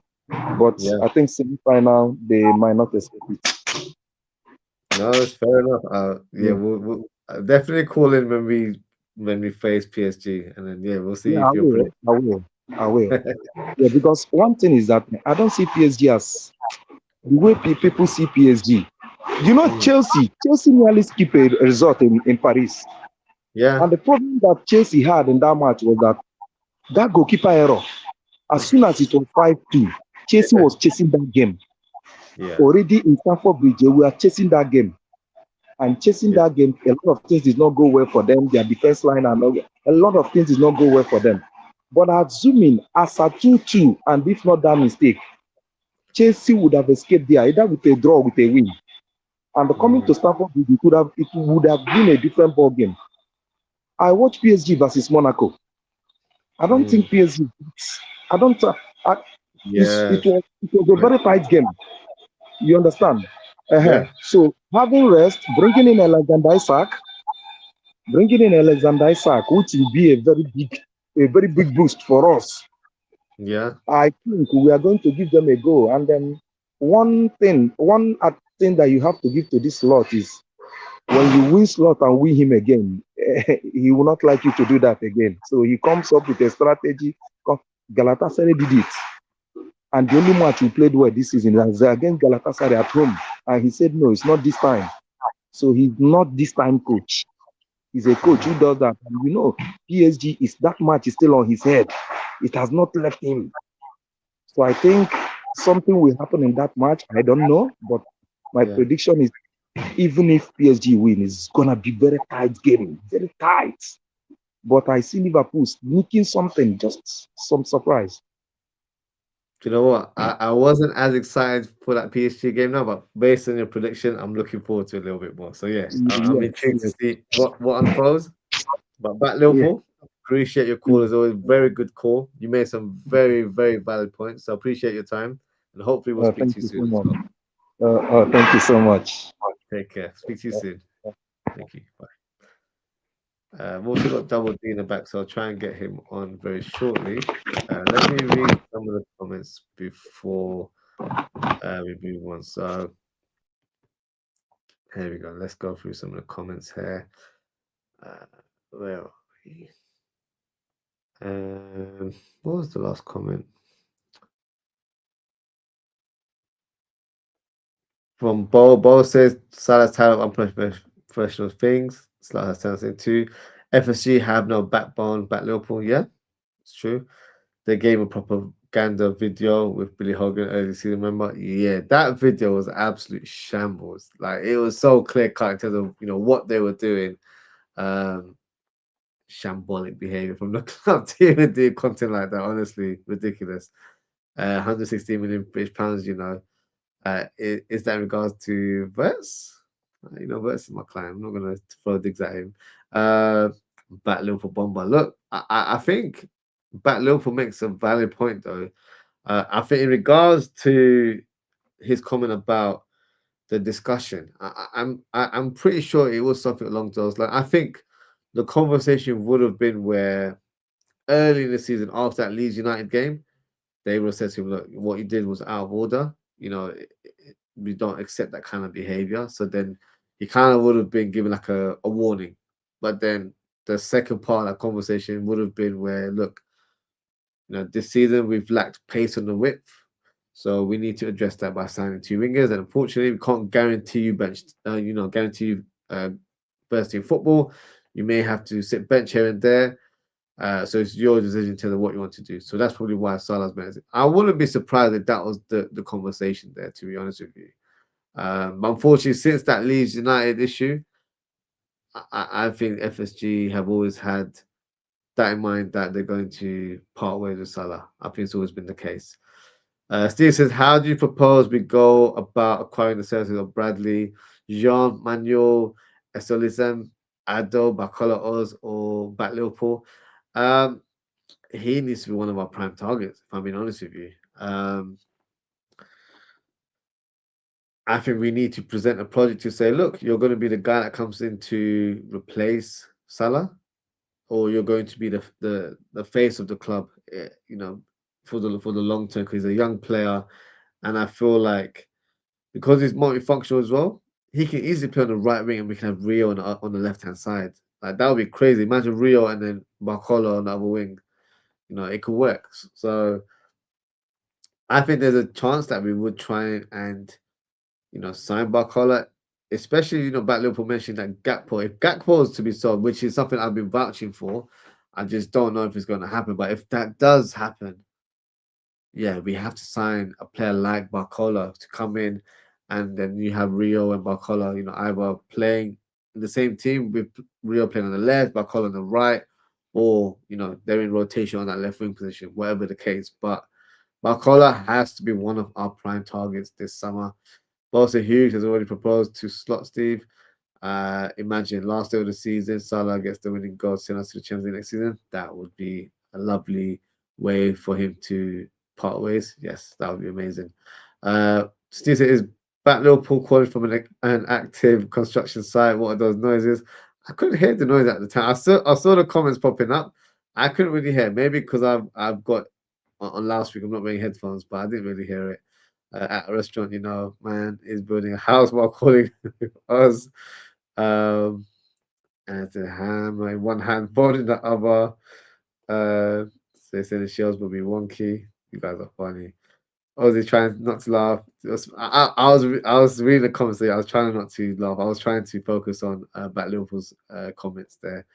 Only thing missing is an electric joy though. That's hilarious. Coming soon. Ozzy trying to hold that smirking. I was, to be fair. He's either in construction or train. My guess, you guys are still very on about it. So ended that call faster. Then some goes to Ibiza. Oh, Ozzy. No, I didn't. I didn't. I always try to let everyone talk. I always let everyone have their say. So no. Hopefully, back Liverpool, you didn't feel like I was trying to rush you. But yeah, you're more than welcome to come on and have your say. I'll try and do call-ins a bit more, especially after match reactions. Or if I have these type of shows, definitely have a link available for you guys to come in. Um, Boston could have had all four on Aussie at the same time, scared of coming close to 6 hours. I could have, to be fair, I could have had everyone at the same time. When JK was on, back Liverpool came towards the last few minutes when JK was speaking, so I couldn't have all of them on. Double G's just come on now, so I'll try and bring him on, and then we can get his take as well. Whereas if there's no Champions League next season, there's no first choice players coming in. I agree. It really affects our game plan or our shortlist of signing players. We have to go down the pecking order. And unfortunately, we might have to sign a different type of player altogether. So yeah, we definitely need to secure Champions League football. Let me bring on Double D. Double D, big up, bro. How you doing? Yo, bro, can you hear me? Yeah, I can hear you, bro. How you doing? What's going on, man? You good? Talk to me, bro. Talk to me, man. How you feeling about this whole Salah thing? Bro, when I heard the news, man, I was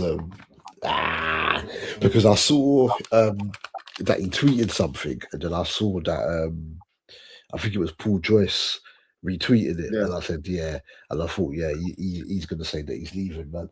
And then obviously I saw the video, and I thought, oh, here we go. And then afterwards saw read some other bits on it and saw the LFC statement, or heard it rather, and then they're saying that he was the one that wanted to tell the fans. So it's probably they came to a mutual agreement, obviously, for him to leave on a free, because obviously, regardless of his age, if it is just say he's going Saudi, a certain amount still would have been paid for him. But I'm not really bothered about not getting the P for him because he was on high wages, so we're going to save money from that anyway. But it's just a case that just being on, I've tried to minimize being on the timeline because some people believe that he's gay, and some people are chatting far. It's people from other teams that in some areas that are giving more praise than the Liverpool fans. It's just disgusting the way that they're moving. Yeah. There's people chatting about how he brought himself first and selfishness and the statement wanted to leave and no players bigger than Liverpool and all this other garbage that's coming out. That's the minority, but it's still about. You get what I'm saying? Well, if you look on the timeline and that, but then you have people like Gary Lineker and other people that aren't even affiliated with Liverpool giving bigger tributes than some of these idiots online are.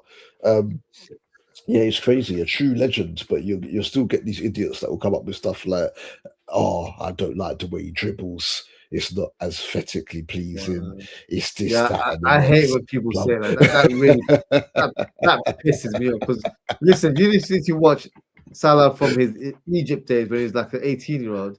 Like he Yeah, was playing like exquisite football. Like I don't know what this aesthetic comment is coming from. It really pisses me off. And then people compare him to Thierry Henry, but the thing is, like Thierry Henry was on his own level. Does that make sense? You can't compare him to that. But as yeah. a right winger, he does what you need him to do. He scores the goals, but he scores some fantastic goals as well. Great technique. This It's is what I'm absolute saying. BS the way people talk about him. Honestly, Bro, the way, look, as good as Slot's in-game management, especially was Mhm. last season, if it wasn't for some of this individual magic that we got from Yes, Salah when we weren't really doing too much, we don't win that league, bro. We don't win the league. fact. S- Yeah, so fact. the way some are carrying on is ridiculous. They're going on like it was just Slots that did that. Like there wasn't individual brilliance that carried us over the edge in certain games. Yeah, And they're sticking with him. That was bigger than the club. Can't hate Slot because he brought us a title and whatnot. But to be honest, some of what I wanted to say has been said already by Bat Liverpool, and it's been said by JK as well. Big yeah, them up both. It's a case where he's not endearing to the people, and you've even said that on numerous times when you've gone live. And be yourself. Don't by any means try to be someone else, but read the room, as they say. So the manager that we've just had.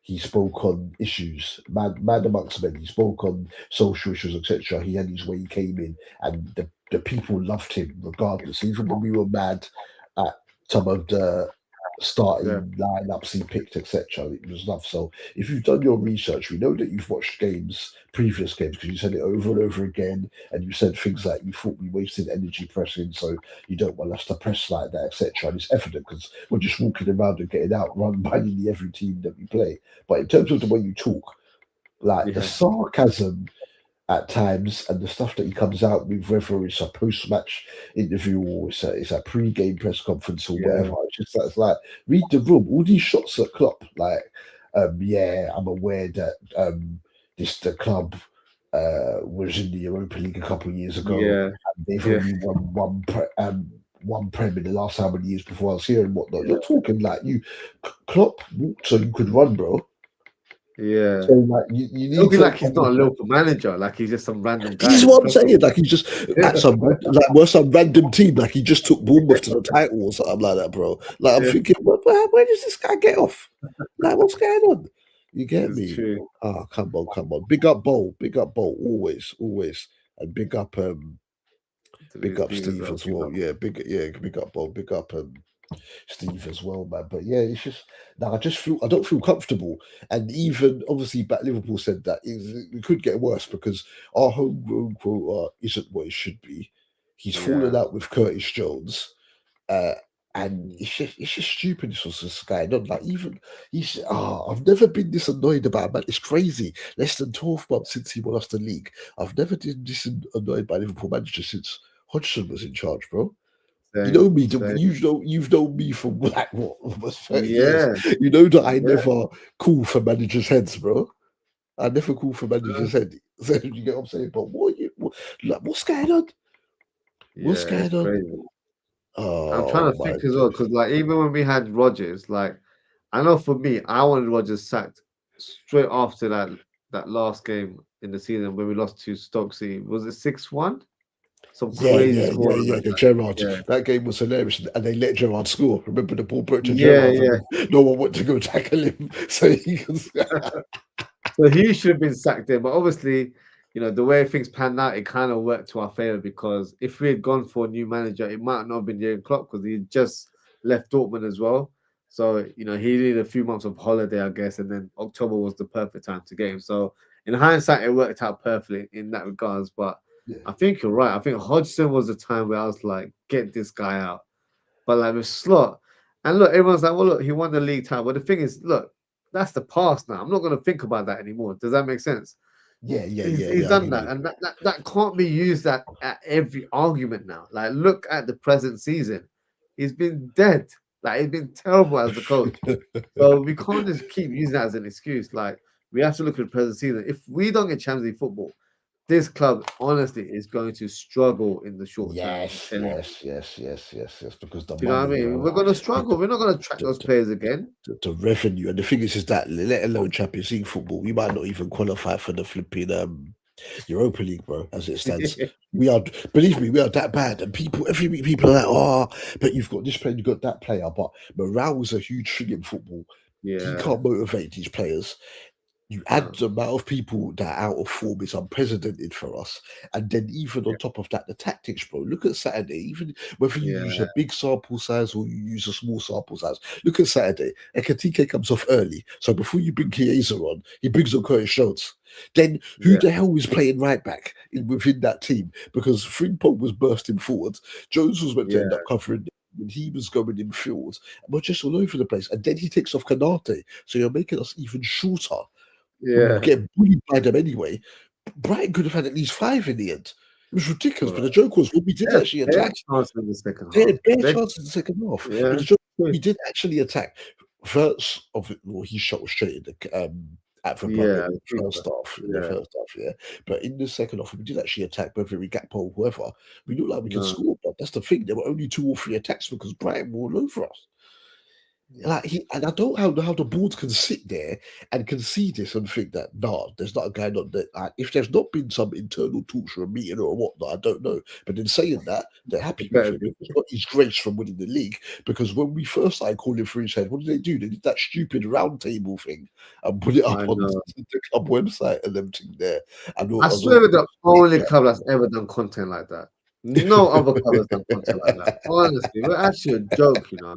How are you gonna bring a like CEO and flipping sport director on a YouTube video? Like we barely see these people. These are people that are supposed to be behind the scenes. Why are they there with the coach and backing like and having those videos like those montages like this season has been glorious? It's been far from. It's been a flipping nightmare, bro. Do you know what I mean? So it's like honestly. Look at Steve. Steve said Oz better start learning Ukrainian and Bosnian. Listen, man, I'm struggling with the names itself. So yeah, I'm gonna have to do some Duolingo courses or something because there's no way I'm pronouncing. Forget the teams.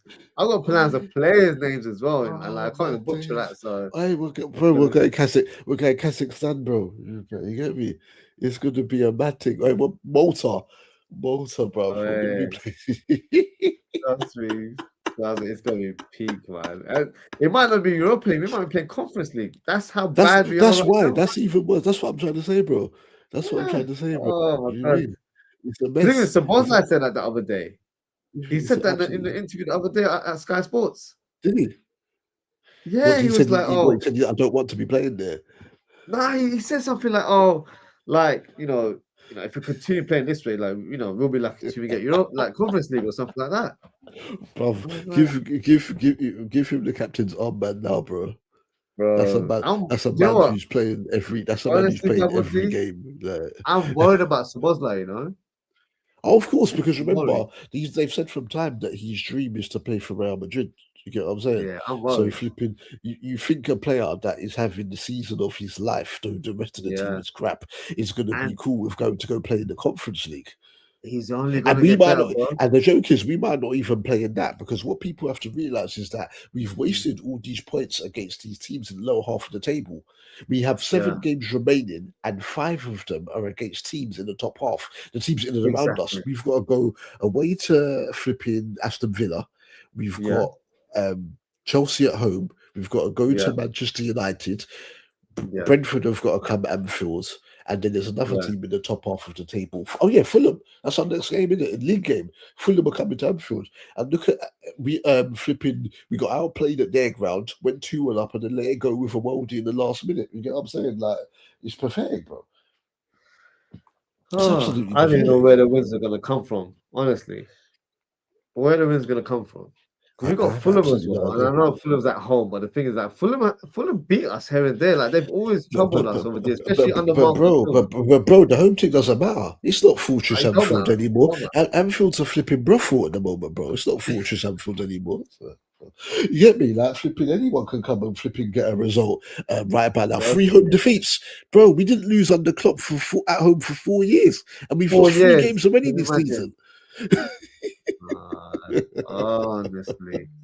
And there's still fans that are backing this manager. I'm not trying to be disrespectful, but how are you still backing this manager? There's no way you can. There's no case. There is actually no case. Look, if he somehow wins the Champions League, unfortunately, he's going to get another year. We all know that, right? But the thing is, that's a miracle for that to happen. It really is.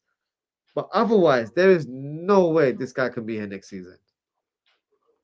I can't accept that. I Bro, can't. it's Oh, disgusting, man. It's disgusting, my bro. It's diabolical. And how the board can sit there and be cool with what's going on. yeah. It really disappoints me, man. Can you imagine Really if they're still disappoints me. talking about contracts as well? This guy, like, how can you reward someone for a shit season like that? That doesn't make sense. You're Oh God. rewarding rubbish, is what you're rewarding right now. What gives him the right to have a new contract? Honestly, these guys need to make the call soon and make sure they man, speak to man, Javi man is man, Alonso. bro, man is failing, and he's gonna get Yeah, he's gonna get a new contract for don't get a failing. pay rise for failing. That's what he's gonna get. You get a bonus as well. You'll probably get VIP tickets to, Ibiza whenever he wants. Like, I don't know. You know what I mean?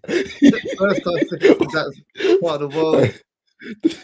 Go to Dubai whenever he wants a bit of sunshine. I don't know what they're gonna do for him. So, oh Yeah, no, bro, it's sad, man. But the way some people are reacting, as I said, you don't even want to look at some parts of the TR. yeah, I'm surprised by that. Because It's disgusting. I've only seen a few channels before I logged on, but I never thought people would be talking that much crap about Salah right now. Yeah, Like he's just like he's they were left us back. like sold us out. How? That didn't make sense to me. It's a joke thing. It's an absolute No, it's an he's absolute joke thing, bro. disrespected too much. He's disrespected too much. Like Yeah, he's been I put in don't a position understand. to make this decision. It's not. I don't think he just wants to leave for the sake of leaving. Like it's definitely Yeah, taking there's time definitely to been come to a talks. decision. Yeah, there's definitely been talks behind the scene, man. They probably Yeah, felt he went 100%. too far with his comments, disrespecting the couple to go a year early because, like, and the worst thing is that if they change management, a new manager's going to come in and think that I've got this here, regardless of age. I don't need to go out and buy someone.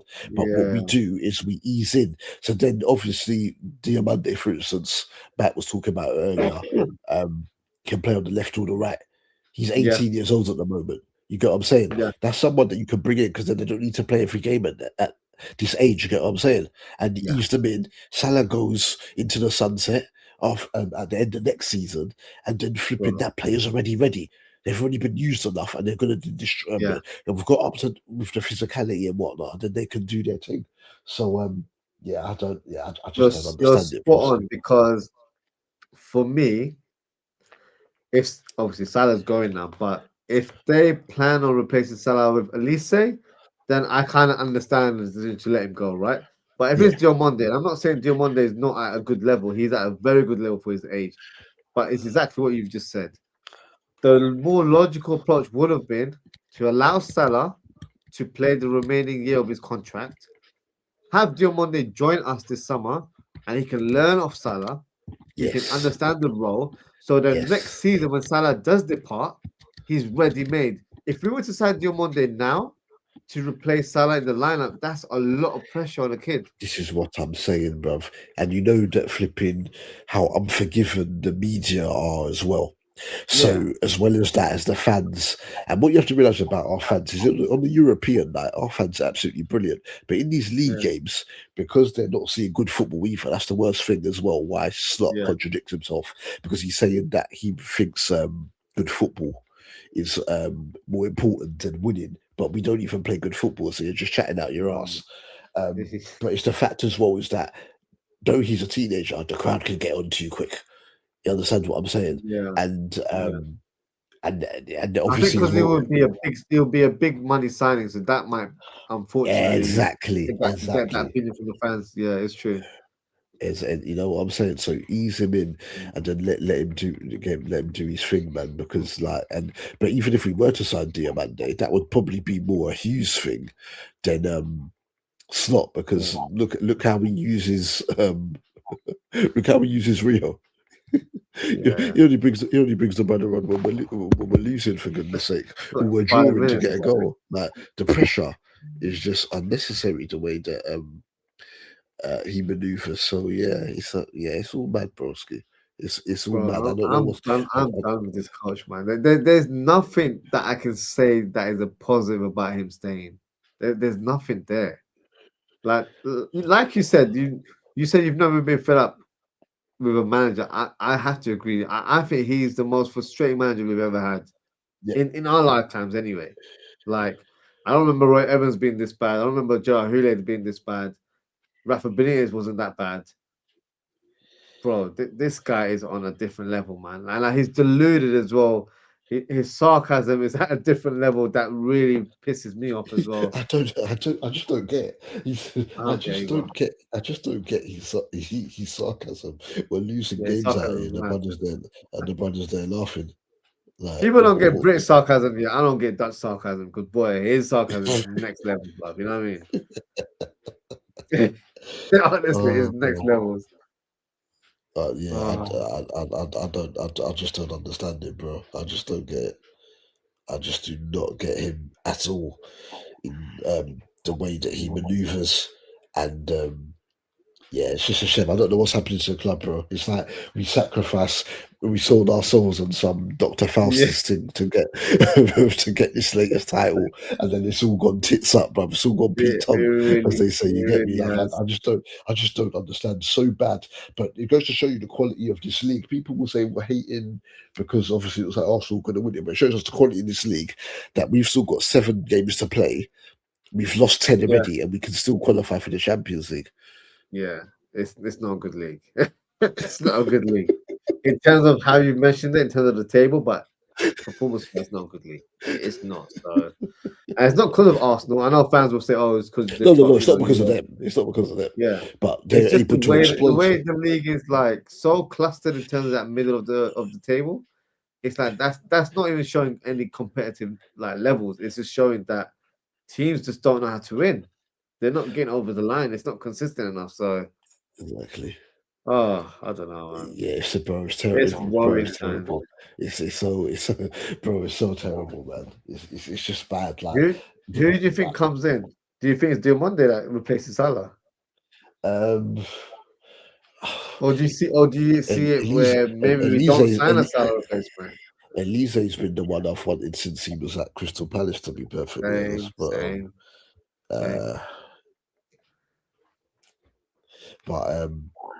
yeah, it's a mad thing still. It's a mad thing. But he costs quite a bit, though. He costs about 80 million as well, according to reports. Like, he's not going to be cheap.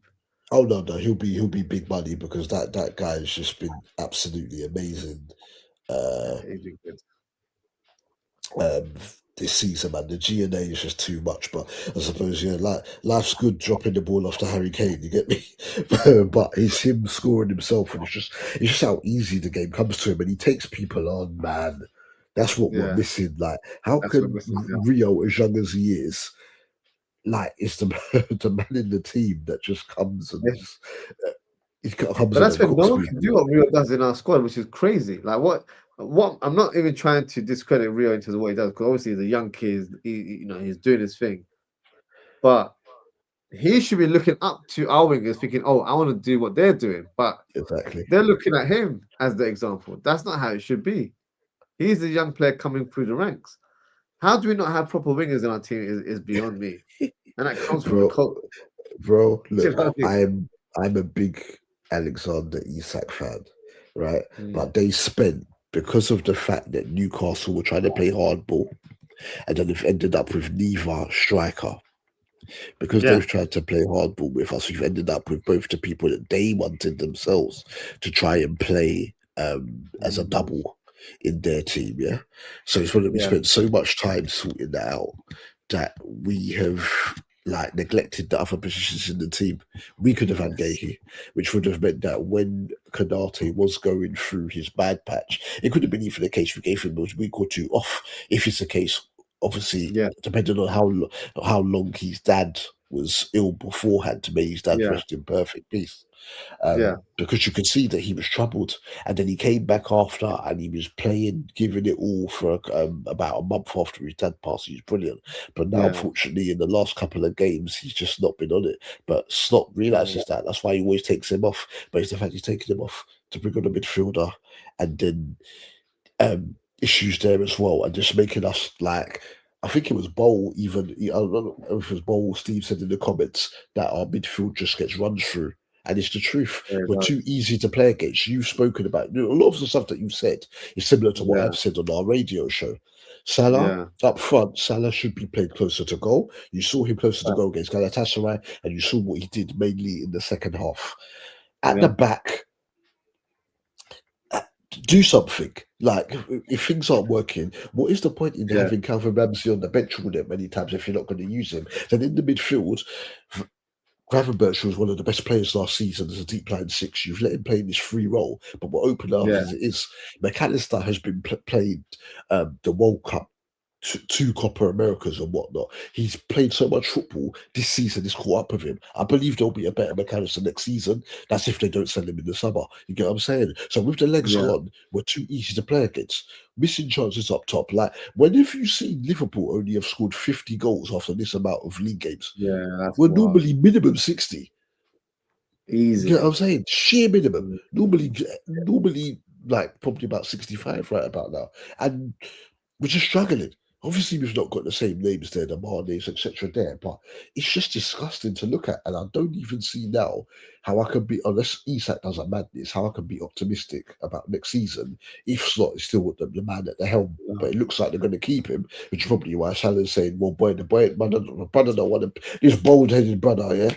Professor X don't even want to play me now. So therefore, what's the point in me staying? To halt it a year early when you love the city and that, and it would have been Yeah. heartbreaking for you to leave anyway. So he's probably already had an offer. He's got a That's muscle issue. worrying. Yeah, That's worrying, man. exactly. He's got a muscle issue that probably, you know him with how durable he is, and you spoke about it Yeah. earlier. It's just a case where he felt it and you thought, you know what, we're going to win this game. I'm not going to come off now. You get me? Yeah. Whereas in other seasons, he would have stayed on. But when you're beating them like that, there's no need to jeopardize any further Yeah. damage. But it just seemed like I've never seen Salah asked to be taken off before. So it just seemed like, That's you know what? worst. Yeah. Let me get the adulation from the crowds and keep it Yeah. moving. You get what I'm saying? So yeah, no, but yeah, Oz is sad, my bro. It's sad. Oh, if Slot's here next season, I don't even know what to do, man. Bro. That is like unthinkable. And I think this is probably the first time where, as a content creator, I'm not doing too many transfer shows because the manager needs to go before I can start talking about transfers. Does that make Yeah. sense? Like, it can't be definitely. where I'm like, I can always speak to you guys and tell you, oh, this is a player I want, this is what I see. But it's like if we had a Xabi Alonso, our system might be completely different. Does that make sense? So it needs to be where I know who's gonna be at the club next season. If it's Slot, it's gonna be the same old shit, just a Yep. different day. Literally, it's gonna Yep. be the same old nonsense we've seen Yep. this season. It's not gonna be any different. So then we know. Like I can say to you, oh yeah, double D, I want Elise. But Elise, he'll ruin Elise if we were to sign him this summer. This is what I'm worried about as well. That even though we've gone So out and we're getting all these young centre backs, that he might yeah, not even give them the time if someone is off yeah, form, because there is no way on earth that Van Dijk should be playing this many minutes at his age. There's no way. no, should be rotated. It's simple stuff, and like we've signed Jacquet, but I'm expecting us to get more defenders. But the thing is, like Jacquet might not even get many games either because he's a young defender. So Slot might not feel like he's ready. So Exactly. this coach, I just have zero faith when it comes to nurturing players in this squad. And that's my concern in the long term as well. Because right now, that is our philosophy to get young talent and then try and, embed them into the first team as slowly as possible and then try and elevate their game and get them to those next levels. But you got to have a great coach to do that. He's Yep. not a great coach. He's not great at man management. He's not a leader. I don't know what his strengths are. Honestly, I don't know what Yeah. they are, The way he drags people under the bus is crazy. It's bro. crazy. It's like where Any were given you? Like, chance, he'll throw you under the bus. Any given chance. it's Trust me. crazy. That's some snitch behavior as well, by the way. He was just like, yeah, he's dead. Boom. Throw him under the bus. Can you imagine that? Nah, Yeah, this no, this this guy I has was, I was no just, morals. bruv, how can we be this depressed when we won the title last season? Do you know how sad that Doesn't make is? sense. This doesn't make sense. It really doesn't make sense. 1 year ago, do you know it feels like a lifetime ago that we won the league title. Like we've gone through the wars for this past 12 months because of this manager, which doesn't make sense. Oh God, Honestly. no, it's diabolical. Like they need, this is the thing, and obviously, yeah, TK, your first caller pointed it out as well. Is that Yeah. it's not like Michael Carrick is the best manager in the world, but because he understands the club, he understands the fabric, Yeah. to use a word that Yeah. what's his name that Simon Jordan uses. He understands the fabric of the club. That's all it takes Yeah. sometimes, because what you have to realize is that at Yeah. the moment in this league, if you're going to get bullied and whatnot, if you can still attack the opposition at will, that's going to pen them back. And then, Yeah. therefore, that will reduce the amount of attacks that you have. Because how can you, as a manager, sit there on the sidelines? Liverpool have had the most possession this season, but Yeah. Kanate and Van Dijk as a partnership are doing the most amount of defending they've ever had to do, because we've got no Yeah. control over games. The midfield is just being bypassed on nearly Yeah. every single attack. They've got no prescription. Yeah, it's true. It's It's crazy. crazy. It's crazy. See, Oh, it's crazy. It's crazy, bro. You can how can you sit there on the sideline and be calm with this, and then feel that you can come and talk the crap that you do when you're being interviewed? It makes absolutely no sense to me. the crazy thing about Slot, he will go on to the next interview and he'll be like, "Oh no, we created a lot of chances, and come on, all these like he'll never see how bad we are, but he'll be quick to throw someone under the bus as soon as Yep. like he's questioned about his credibility as a coach. Like this guy, Yeah, honestly, it's he's crazy. insane. Yeah. He's on too much of um I'm the manager or I'm the coach or whatever. You're not Yeah, type of thing.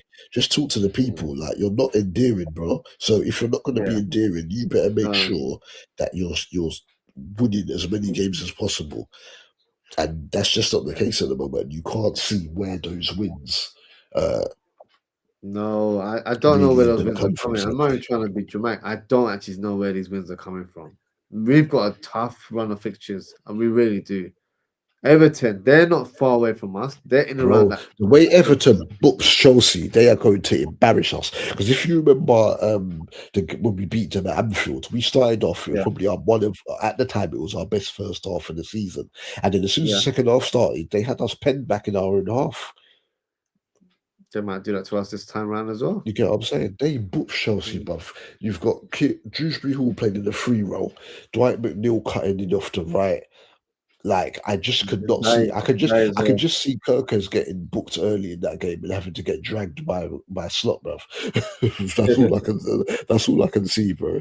Because since Kirkers had that brilliant game against Brighton, he's yeah, he's gone back to being poo again, which is worrying. And he won't use Robbo. Remember, I've been using Robbo as well. We could look at their summer, and we could be using Curtis Jones, Robbo, Gakpo, because they've been talking about the Bayern Munich thing, but I don't know how him and Diaz would both fit into that team with Kane yeah. there.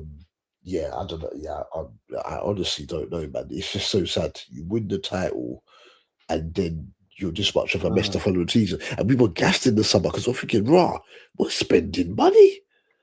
We're actually spending some money. Like, you get what I'm saying? losing Usually we're like a big complaining. club, Yeah, we're using like a big team, and then this is what we're left with. It's bro. ridiculous. I never envisioned this season being this bad. It never even came. Maybe it was arrogance, call it what you will, but I never thought it would be this bad based on the summer we Yeah, had, based on the high we had last season until the winning the title. Ah, every this game, feels like the low right now. Yeah, every game I watch, I just yeah, I just like Bro, I I've been can't be watching. comfortable. You see me as watching. I'm falling asleep on the show, bro. You're a smart man not watching, bro. You're a smart man I'm because bunking off games without any hesitation. Like, you chill out. you'll And just be then screaming. obviously I'm trying to do match reactions, but I can't do it on the same day because I'm not available. It's just like, mate, I haven't hesitated. I can't do the PSG game. I'm not around, so you know, we'll see what we'll see what happens. But I don't look forward to Liverpool games anymore. As much as I love my team, I don't enjoy watching them anymore. There's nothing to look forward to, broski, because the Nah, nah, football's dead, and then the results are going to kill you on top of that. There's nothing trust me. to there's absolutely nothing to look forward to. Do you know what's crazy? I haven't even told you, but I'll tell you on stream. I'm actually going to the United game, Oh and I Lord, don't know why. good luck, broski. Good luck with Yeah, I kind of good luck, regret even like putting bro. down the payment for that ticket. Good luck with that. Last time I went to Old Trafford, oh Yeah, God, we lost. what happened there? Do you remember the cup game when we lost 1-0 when Giggs scored a penalty when Yeah, Berbatov did that dive? That was that 2011 FA Cup third round? I think Giggs so. Giggs dived, and then sorry, Berbatov dived, and then Giggs scored a penalty, and then Gerrard got sent off in the second half for a reckless challenge. Yes. You get me? Otherwise, we were the Oh, better team up until that sending off. Them vile United fans, they threw piss at us and all sorts, bro. They were pissing and is bottle. it? Yeah. A lot of that goes on with Liverpool and Man United fans, a lot of back and forth and all this stupidness, murderous Oh, chants that's that they mad. come with and about Hillsborough and whatnot. But some of the Liverpool, Yeah, yeah. I can't say some of the Liverpool fans are innocent in that as well. And then that game was on the news because Bear of our fans punched the ceiling in the away end and it was falling down. So Old Trafford's been crumbling since then, bro. It's dead, yeah. Over 15 years that stadium's been so yeah. But I hope you have a better experience there and I hope that we win. But Bro, I can't trust us to do anything, to be perfectly honest. I don't even know where I'm sitting. So if I'm sitting amongst United fans, if Liverpool score, I have to celebrate it. Do you know what I mean? So I might be getting punched up, or I might be punching people up for all I know. Do you know what I mean? So yeah, I'll have to vlog it. I'll have to vlog it so you guys can see what I'm up to. But oh, Yeah, double D. This is bro, not the news I wanted to hear today, but we're it's all here, unfortunately. it's all Uh, mad, bro. It's all mad. as that Liverpool said, when you saw breaking news, we're all probably thinking, what? Slot's been sacked? Nah, it's Salah leaving. And that's not the news we wanted to hear, unfortunately. But here we are. Oh my But days. yeah, let's see how it goes. But bro, appreciate your time as always. We'll definitely Good catch up luck, bro. soon. Yeah, We'll yeah. do some match previews and all that as well, man. But yeah, big Yeah, up yeah, to Tony. definitely, bro. Always G. Big up, man. Cool. Shout out to Double D. Big up to Double D. Let's read some of the comments here, and then we can take it from there. So, which was the last comment? Let me have a look. Louis Steve saying that nobody needs to convince Oz that he needs to change his stance on Slot. Hey, my stance on Slot has been very much firm since November, maybe even earlier than that. I've been wanting to Slot out for a time. But also remember the streams where we had a fight over Lucky Ozzy? Yeah, those were funny days. With the work we have to do with transfers this summer, I'm fully expecting next season to be similar to this one, even with a new manager. Hopefully, we see progress though. That's the thing, guys. It's all good and well allowing these players to leave on a free contract here and there, but we have to replace those players. That means you got to sign more players. And one of the concerns we had from last summer was that we probably did too much too soon. We're going to have a similar summer where there's going to be a high volume of players going in or even being sold as well. And then you have to balance the books in terms of having players that fit that homegrown quota because we're not quite high in terms of the players listed from last season. Uh, the likes of Jones potentially, he's a homegrown player. Robertson's not homegrown, but of course, in terms of from a financial point of view, it helps us, you know, I guess, balance the wage structure a little bit. But then, how is it balanced out in terms of the new signs coming in? So there's a lot of work to do. It's not going to be plain sailing. And of course, it's based on, where we finish. Are we in the Champions League? If we are, then maybe those targets that we've got lined up right now will come through. If not, do we have to change targets? Because maybe those players are no longer interested in joining Liverpool anymore. So a lot riding on this season in terms of where we finish. So I'm just hoping and praying we get fifth, so we qualify for Champions League football. I don't think personally that's enough for Slot to keep his job. That should be the bare minimum from any Liverpool coach. I still believe that if he was to get fifth and doesn't get any of the trophies, i.e., the Champions League or the FA Cup, he should be dismissed. He's got no case to stay. The only case would be if he wins the Champions League, then unfortunately, the owners will give him a new contract. But that's the only way he stays for me.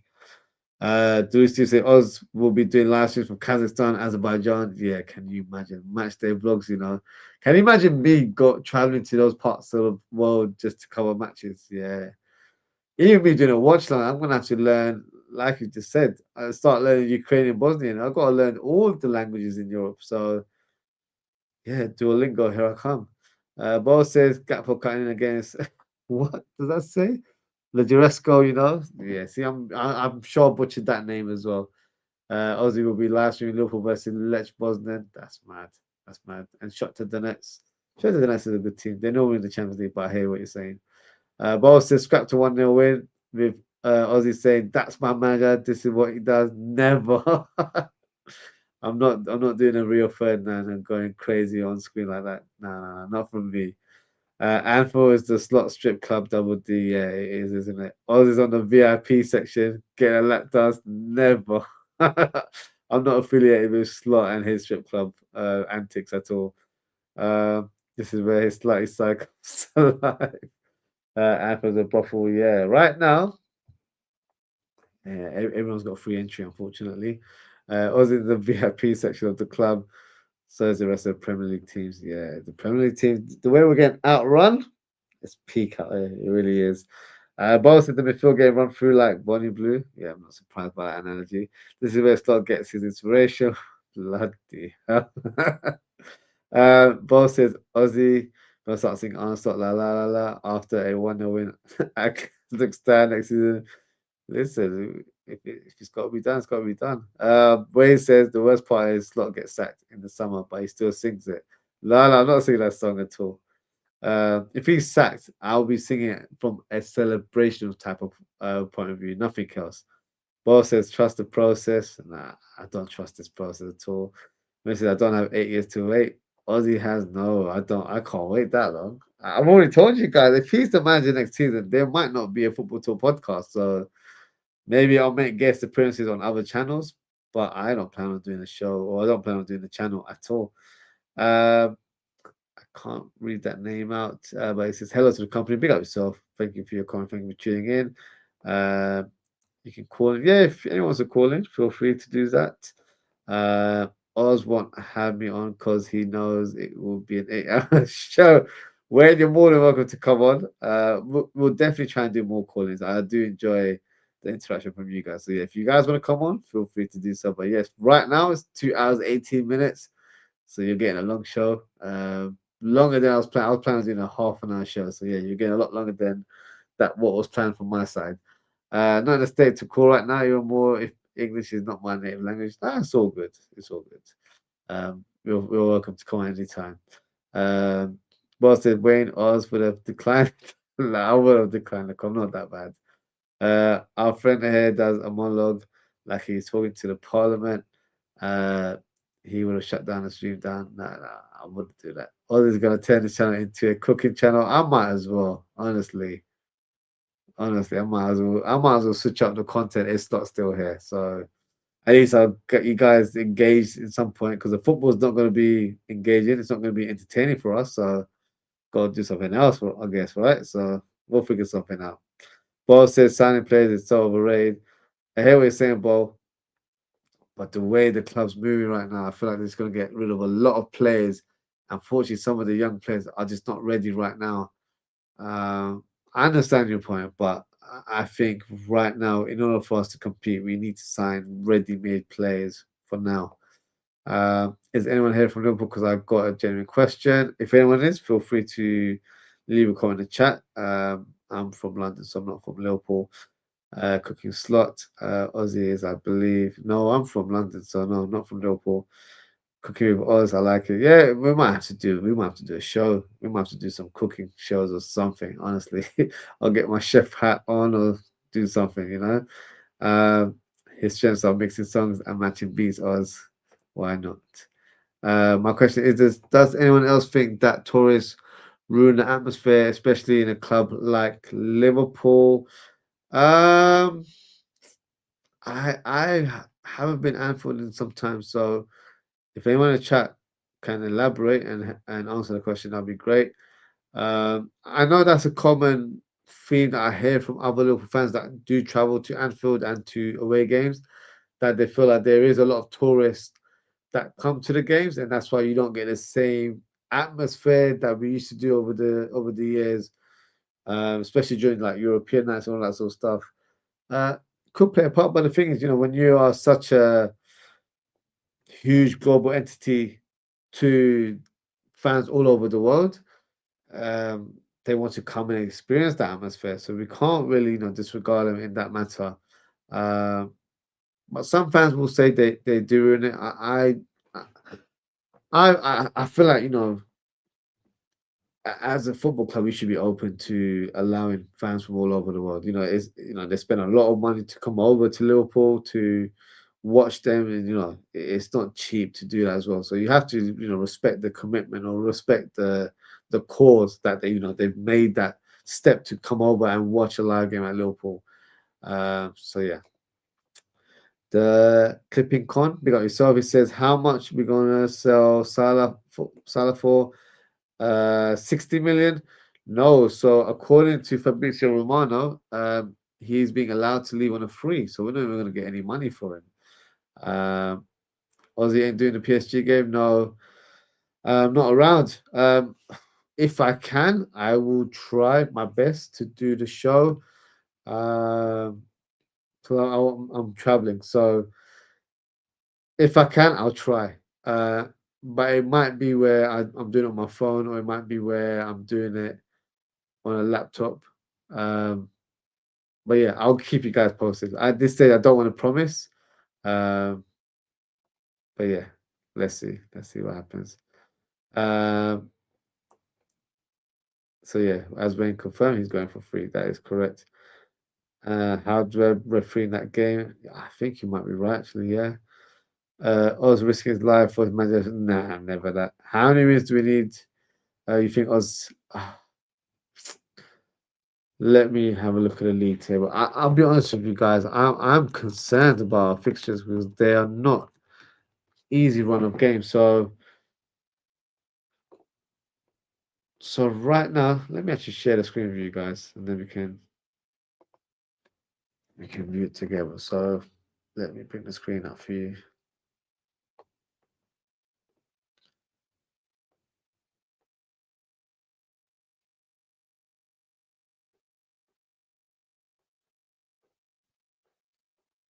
So in terms of just looking at our fixtures, we'll exclude the cup competitions. We've got Fulham at home, Everton, Palace, United, Chelsea, Villa, and Brentford. So I don't know why. I don't know if we'll get anything from the Fulham game. I think it'll be a draw. The Everton one, I don't know. Palace is a tricky one because we normally struggle against Palace, but it's more so at Selhurst Park rather than Anfield. But Anfield hasn't been a fortress for us this season, so anything can happen there. And United, Chelsea, Villa, Brentford. I don't know what's going to happen. I'm actually going to the United game. Um, I'm going with a few friends who are actually United fans. So I'm the only Liverpool fan going up there. So I'm literally representing, and yeah, I don't even know where I'm sitting. So if I'm sitting amongst United fans, it's going to be a long day for me, rest assured. But uh, in terms of results, maybe we nick a win against Everton and Palace. Um, Now, in terms of the league table, let's have a look at the Premier League table. Okay, so we are currently fifth with 49 points, right?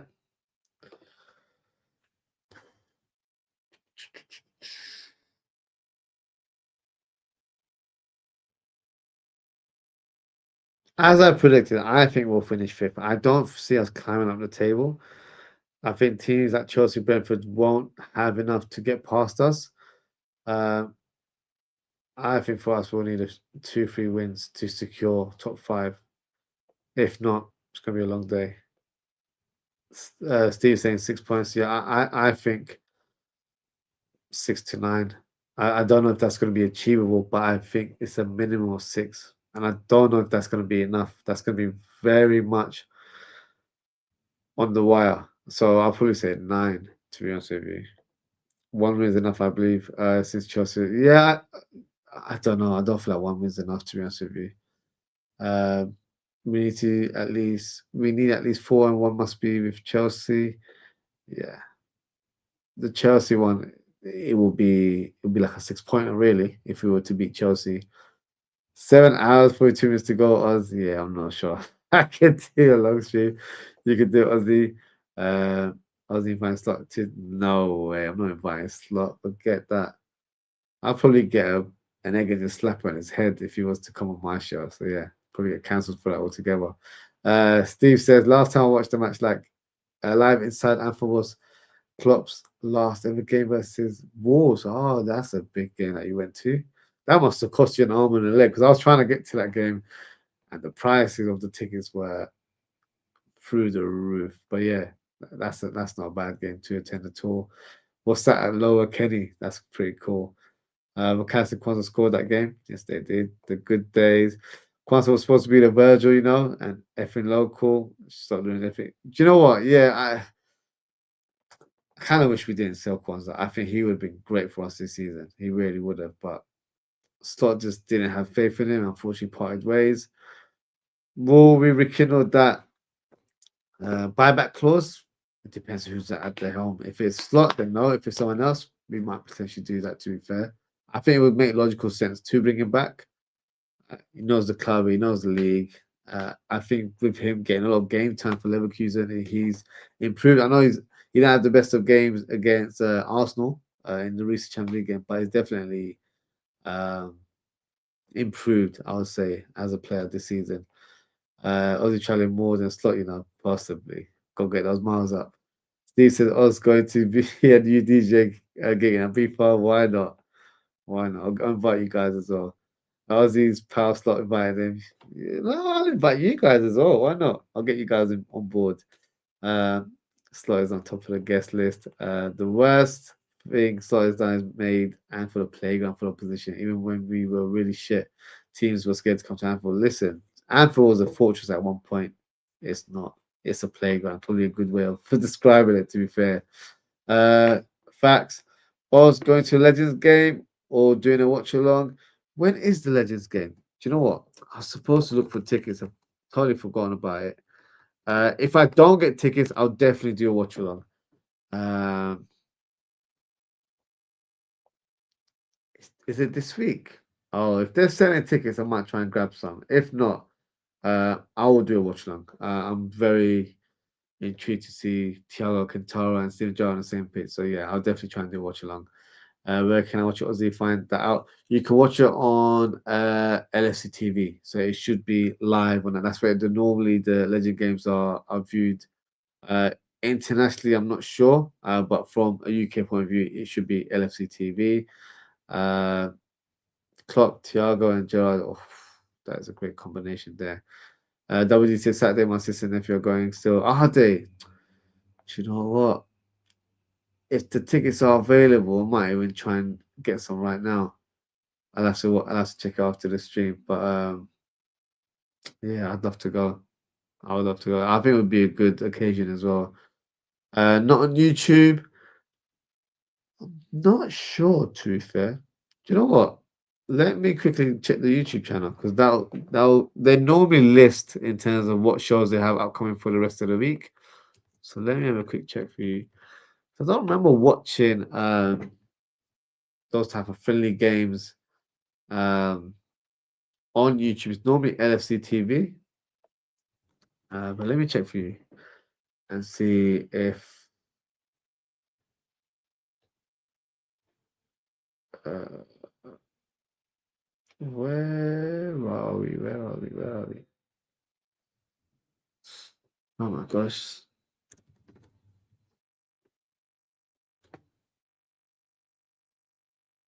Let's see what's lined up. So for this week, hold on. You can watch it, yes, Bo. You can actually watch it on YouTube. So let me share the screen so you can see the so over here. You've got it right here. So LFC Legends versus Dortmund Legends, Gerard, Thiago, and more. So that's great. So yeah, if I'm not able to get tickets, 'cause I don't know if they're sold out or not. If they're available, I might try and get some. If not, I will do a live watch then. I'll be looking forward to it. It's a 2 p.m. kickoff on Saturday. So yeah, if I'm not able to go and actually watch the game in person, I will definitely do a watch along. Should be a good game. Probably if you have membership, not free. So no, it's free on YouTube. So anyone can watch it on YouTube. So that's really good. Yeah, the YouTube should be showing it. That's how I watched the last one. Oh, that's brilliant. That's great. As I haven't seen a Legends match since 2022. Nice, thanks. Yeah, so it's on there, which is fantastic. So if you don't have LFC TV, you can just watch it on YouTube for free.